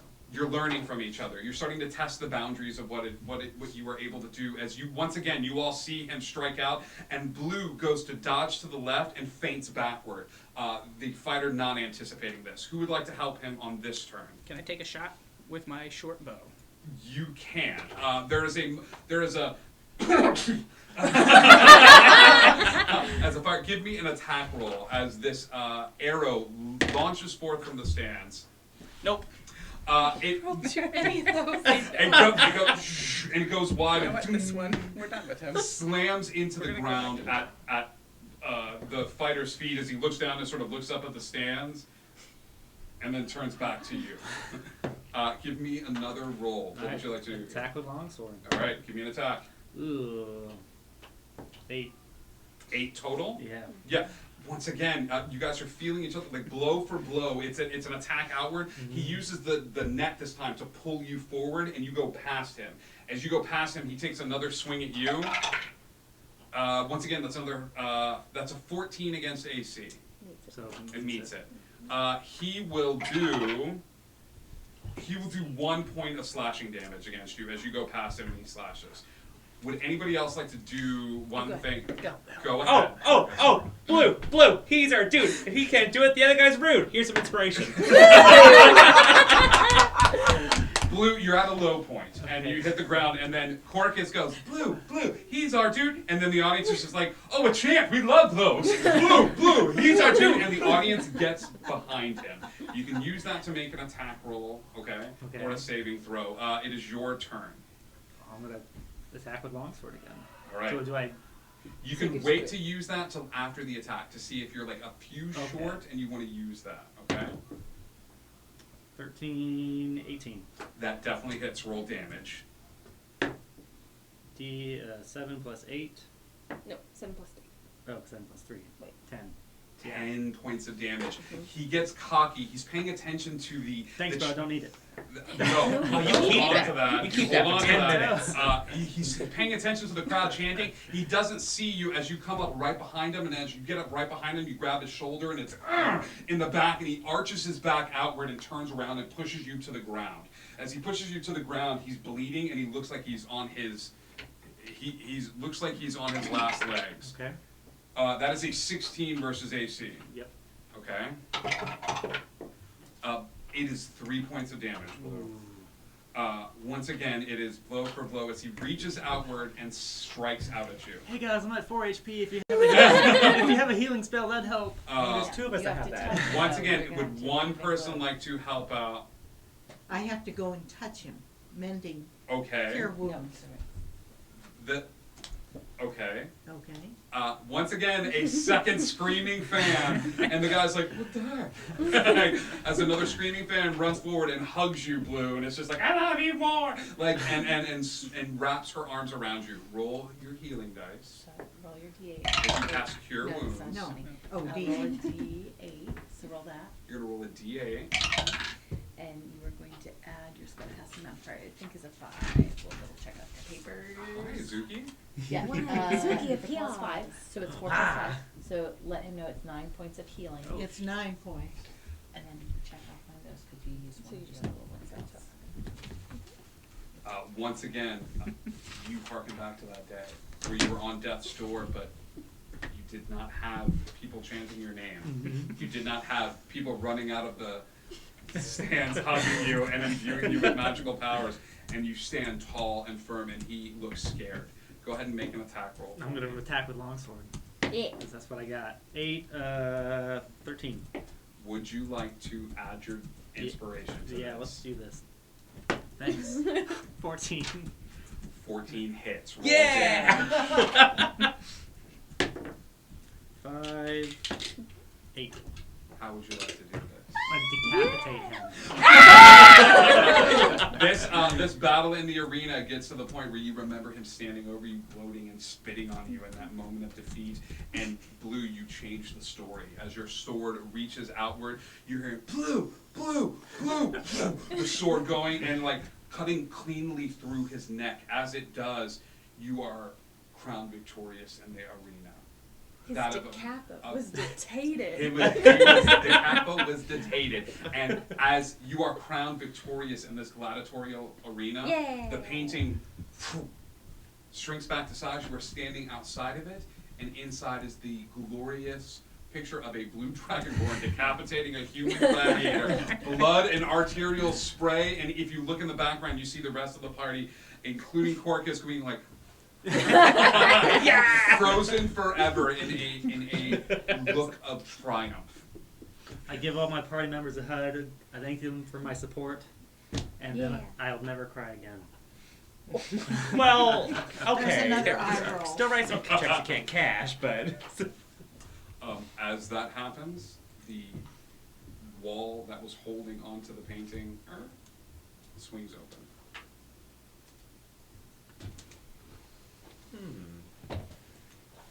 Can we see through? What's on the other side? Yes. As you see through to the other side, it's an odd sight before you. What is before you is a hallway of individuals standing at attention, sort of looking forward, eyes open. You see quite a few individuals in this hallway, all life-size, but it looks to be heroes, struck of different sizes and races and classes. You see a small gnome that looks like they're stuck in a casting formation. You see this man that's comprised entirely of plant material.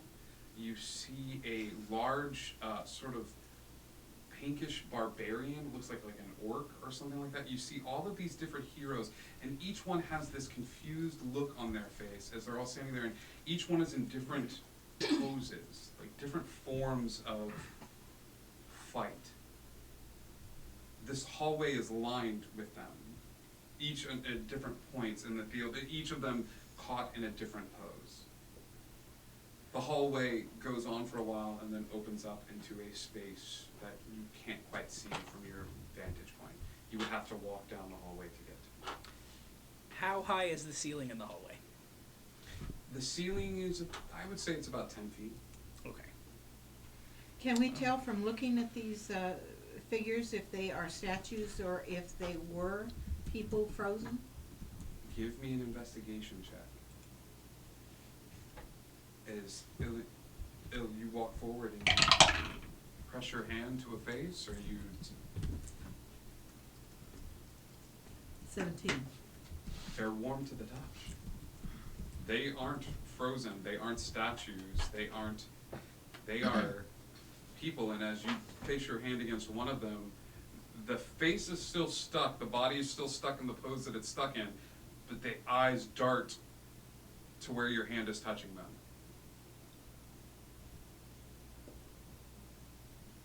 I notice this and try to say hello to one of the statues. The statue, like, sort of tries to communicate with you with its eyes, but it does not. It does not say anything back. The eyes dart down the hallway. They like look at you and then move to indicate down the hallway. Can we try a healing on any of them? You can try anything you would like. Is anyone that can cure paralysis? Nope. And I can only use this one more time, right? Uh-huh. Can we look down the hallway and see what's down there? How long is the hallway? About how many feet? 50 feet. Okay. Lined up with all of these figures. Okay. How many figures? I'll say 10 on each side. And that's all that's in this room? That's all that's in this hallway. Hallway. I want to go check for any traps along the way through this hallway and stop when I get to where it opens up. Give me an investigation check. 17. You are confident you don't find any traps. As you get to near the end of the hallway, you hear the small sounds of crying coming from this wide open space. You don't enter into the space, but as you peek around, you see a little girl that has her hands are on the ground and she's just weeping. She's got long blonde hair trailing out behind her. Wait a second. That's weird. That's All right. strange. Can we ask her what's wrong? Absolutely, you can. Ilna, you walk into the space, and as you do, the little girl turns around to look at you, and she wipes the tears from her eyes, and she says, "You did it. You rescued the princess. She was trapped in a tower by a wicked witch, and you did it. You saved her." And where is this princess that we rescued? That's me. Oh. What kind of magic do you have? I don't have a lot of magic, but what's your name first? Oh, my name is Rapunzel. All right. Rapunzel? Mm-hmm. Were you looking through a keyhole earlier? I was. I had to see if you were good guys or bad guys. Then how did you get on this side of the hallway? 'Cause you went that way. Nobody ever looks through the keyhole.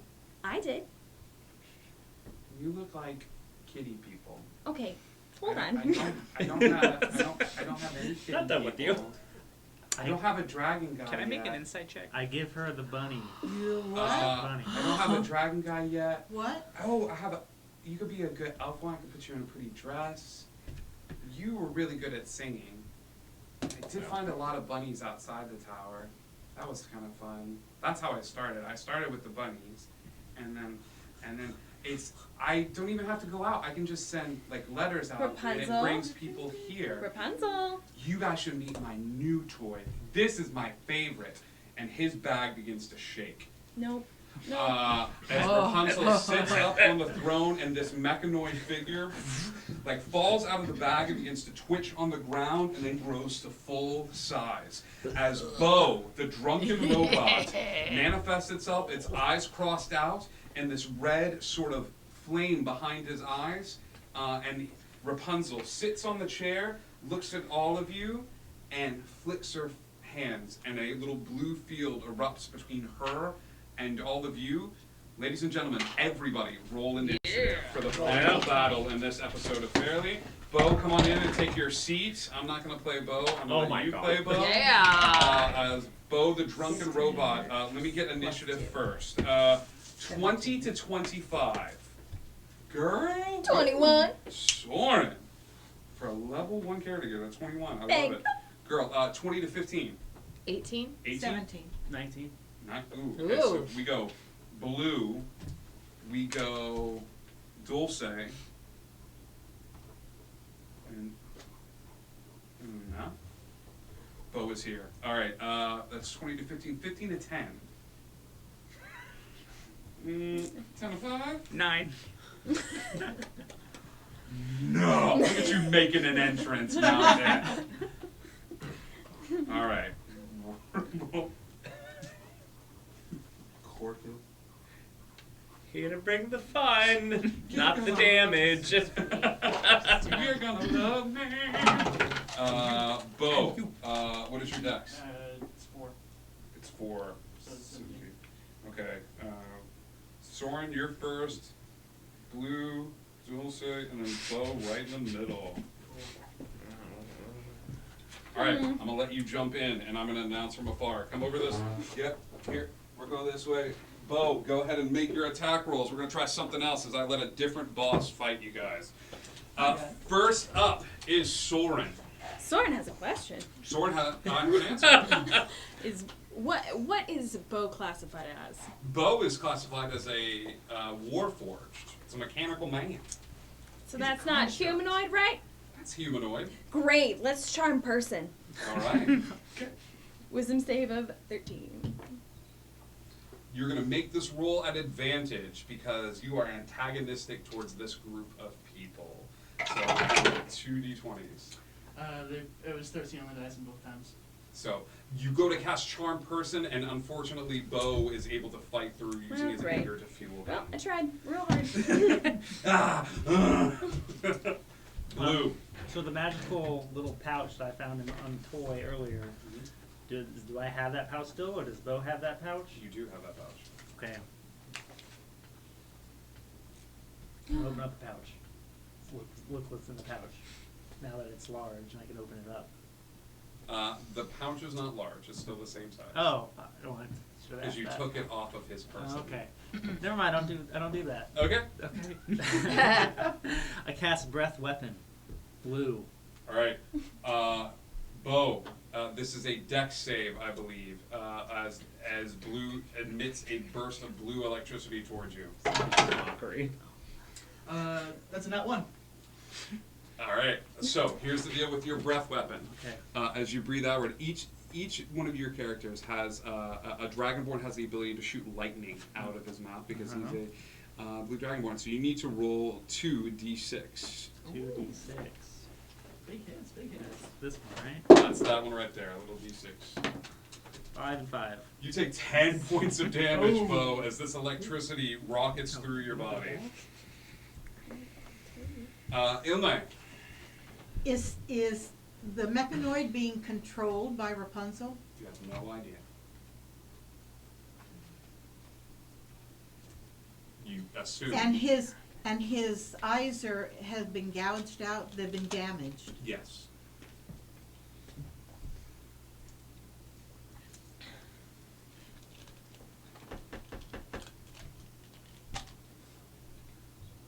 So what does that mean? Oh, We only get 6 seconds. Oh, okay. Then I'm going to use my thorn whip. All right, make an attack roll. So roll that. Yep. Not name. So your thorn whip is 1d20 plus 5. So you got 9 plus 5. 14 to hit. 14. Does not hit. The vine whip strikes outward, and as it does, it sort of latches onto his mechanoid body, and the electricity that was once coursing through his body shakes off the thorn whip. Bo. He's gonna go after Blue. He's the only one that's hurt him so far. Let's do it.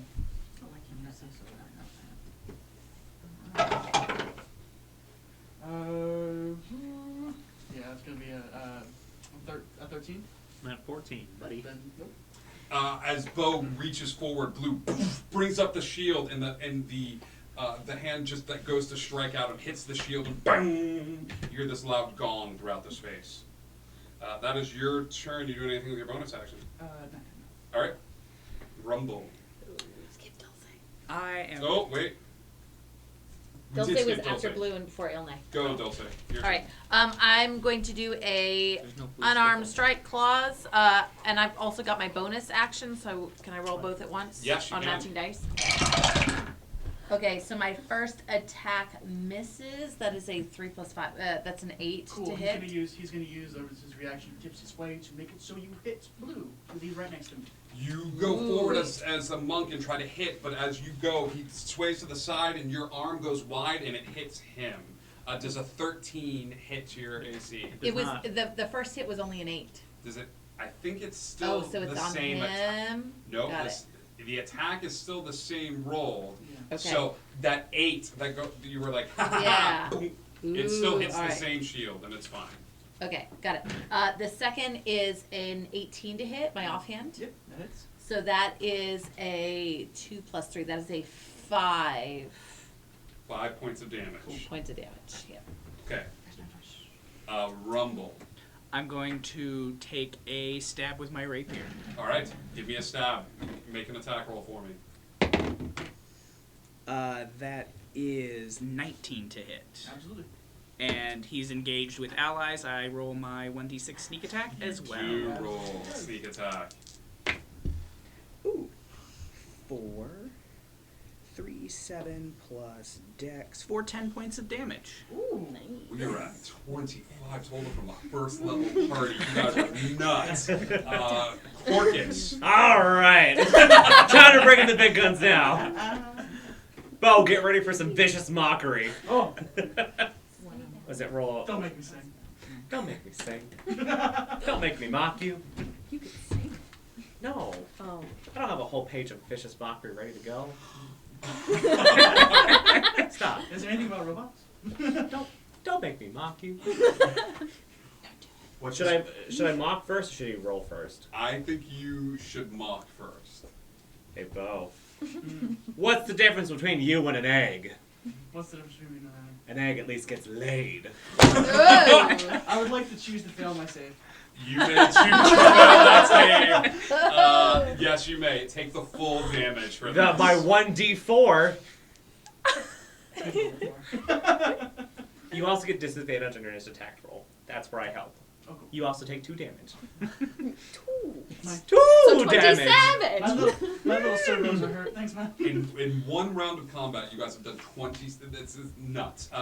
So we go back to the. I helped. We go back to the top of the initiative order. Soren. So, Homegirl has put up a field. Correct. Cool. You remember that little vial? Yes. I'm gonna take that. That's a bonus action. Okay, and I'm gonna walk through the field. You go completely transparent. And as you go completely transparent, you step through the shimmering field, and she gets a very confused look on her face as you have made your way through the field, floating in front of her in ethereal form. Great. Like, that's neat. That is your turn. Well done, Soren. You're breaking this already. You're welcome! Attacking with longsword. 1924 hit. 24 to hit. Oh, yeah. Roll damage, Blue. Hit me hard. Where is this? No, that's Where'd a my D4, D8? D8 right here. There you go. 7, 11. 11 points of damage. Freaking No, fires, 10. man. Sorry, 10. 10 points. Yeah. Put one more back. Oh, Which at 37 total. There you go. Yeah, That's yep. Blue's turn. Dulce. All right, I'm going to use my crossbow. Dulce. Oh, Dulce. Oh, Dulce. Okay, so I am going to rinse and repeat. Same thing. The first is a 17 plus 5 to hit. That's 22. Mhm. That is 4 plus... No. That is 7 points of piercing damage, because with my claws. The second one probably misses. It's a 9 to hit. Yeah. Okay. All right. Ilne. Okay, I'm going to use my crossbow. All right. Take it. Roll your d20. Roll a d20. Ooh, that one. Oh. Okay. Who all is in crowded melee Oh, no. with this thing? She is. I would be behind 1, him. 2, 3. Squishy. Give me a d4, please. 1, 2, 3. This? D4. Oh, 2. No, she's gonna do it. Oh, that. It's a 4. The shot goes wide, missing all 3 of them. As you shoot forward and you're like, I think I got him, I think... It just goes right in between, and you don't hit any of your allies. that's good. I did Very it. good. Bo. Alright. So, cool. We're going to go ahead and burn this key point over here and do some flurry of blows because Mom said knock you out. Okay. Who are you doing this flurry of blows? We're doing one to him. Okay. With a stunning strike on it, so I'm burning 2 key points. Okay. So, give me your attack roll Yeah. first. You have disadvantage. Disadvantage. Stop burning your bra. You start thinking about being an egg and not being laid. And it's like It's still a 14, man. I'm sorry. 14 I'm at against 14. 14 Yeah, against me too. AC hits. For the stunning strike, it's a con save of 14. So you need to roll a dice. Which one? So this is going to be your con save, so Constitution. So do you have any pluses to that? 3. 3. So roll a d20 and add your 3 to it. 22. As you do the stunning strike, you feel these energies move through your body, and you feel yourself lock into place, and then you are back in the arena hearing blue, blue, blue, and you go, and you just fight through it, maintaining your hold on yourself. You are not stunned for this round. And then we're just going to do a Fury blow fast on the same target. Both against blue. Blue is posing the threat. So the first one is as a 10 to hit. That's not gonna No, hit. that's not going to The hit. second one is a hard 20. A hard 20. So the 20's going to hit, so you stay there. Right now, as he's going to make another... And that's going to be 9 to hit. 9 to hit. 9 points of damage. 9 points of damage. That is robot fist. Pop, pop. Ow. Blue looks rough. Blue is not out, but Blue is looking rough. Okay? Rumble. I'm gonna stab him again. All right. Give me an attack roll. 8 plus 5. 13. 13 to hit. Nope, and he's gonna stagger sway again, and you're gonna hit your sister. Does a 13 hit your AC, sis? No. It sure does. Yep. I thought you were at 15. Wait, hang on. No! Oh, it doesn't. 15. I thought I was 13. All right. Yep, no, I'm good. Pay attention to those character sheets. I know, I lost track. That 15, that 13 just doesn't seem, and you go forward and you pull back at the last second. All right. That's your turn, Rumble. Corcus. Corcus back in the game. All right. So, as my main action, I have a bonus action as well. All right. As some would say, I'd like to viciously mock you again. Okay. Roses are red. Violets are blue. I have 5 fingers, but the third one is for you. I'm gonna say take this save at disadvantage, please. Absolutely.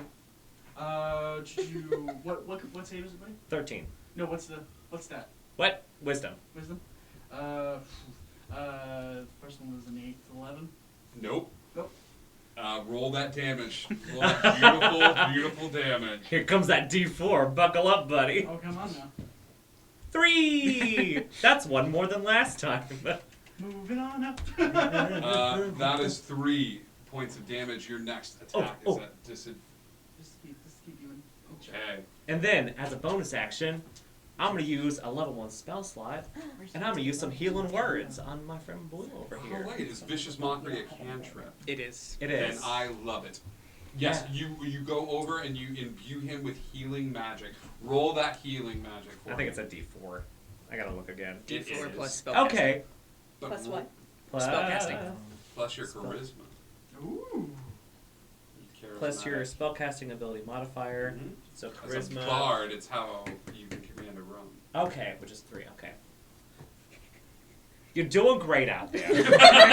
I'm so proud of you. You're taking the punches, so I don't have to my beautiful face. This is like mom offering you like orange slices and like. Yeah, you could have been a doctor, but you chose a warrior. I'm just throwing it out there. While I throw it out there, I'm also gonna throw this and give you 6 more health. Yay! Whoa, looking slightly better there. That's 2/3 of what you lost. Basic math, like a doctor. You could have been one. Soren, you are standing in front of a somewhat scared Rapunzel who's looking over at your spectral form. I am going to ready poison spray. Okay. You gonna kill a kid? You gonna poison a kid? I said ready. You're readying the action poison spray for what?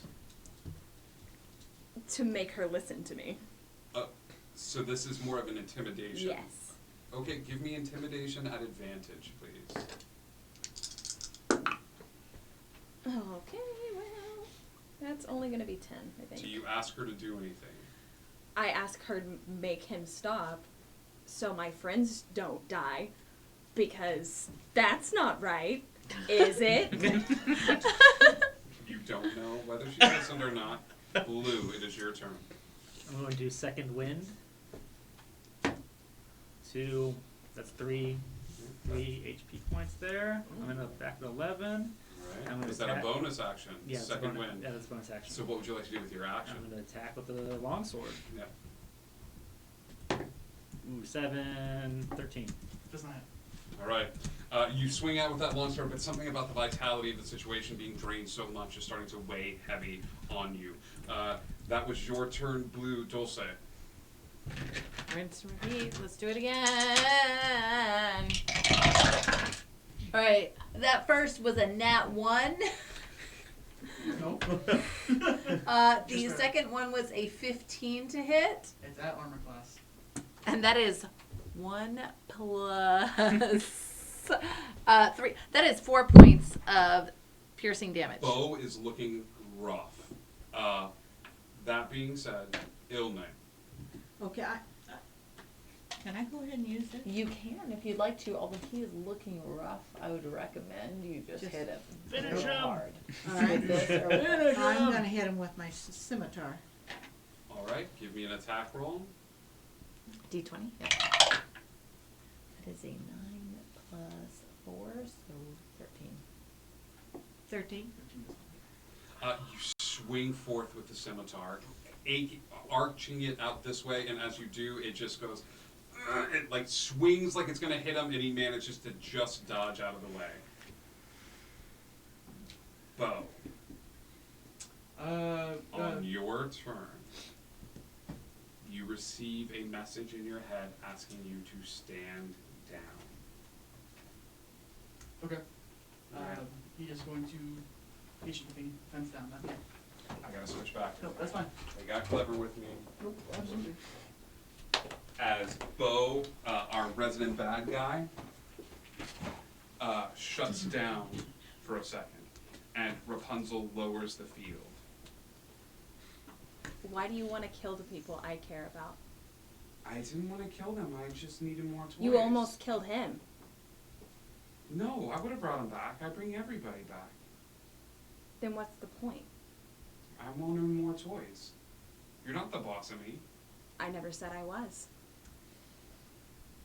You remember the room with the bunnies? Yeah? Violence isn't the answer. What does that even mean? It was written in the room. That was stupid. That was from somebody who was supposed to watch me and they didn't do a good job. Is it stupid because it's right? No, you're stupid because you're right.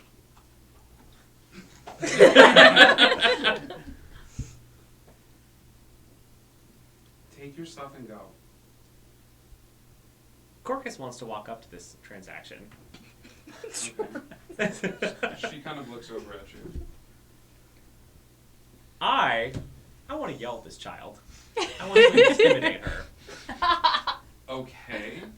What do you say to this child before you make your intimidation roll?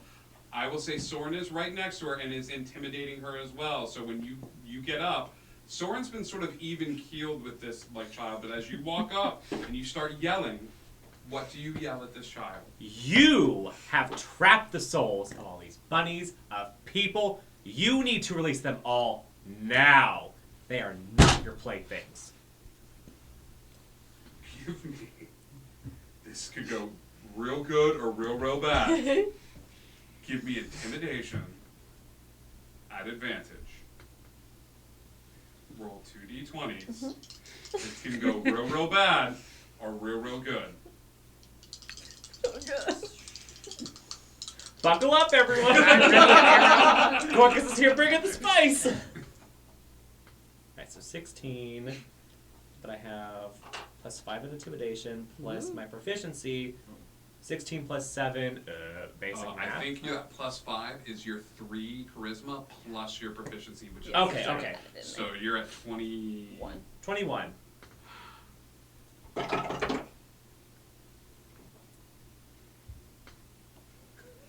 You see her gathering magics to fire off at Corcus. As Corcus steps forward towards where she is, and she looks like she's about to unleash some unholy arcane spell in Corcus's direction. And then Corcus does something that no other hero has done, with Soren backing him up, arms crossed. He begins to yell. And as she looks to Soren for any sort of help from him yelling at her, Soren just goes, and all of a sudden she's sort of let's go, and waves a hand, and all of the heroes that are along the hallway, including Bo, find themselves released from their arcane prisons, from their hold person, and Rapunzel looks at all of you for a second and says, I'm really sorry. I just wanted more toys.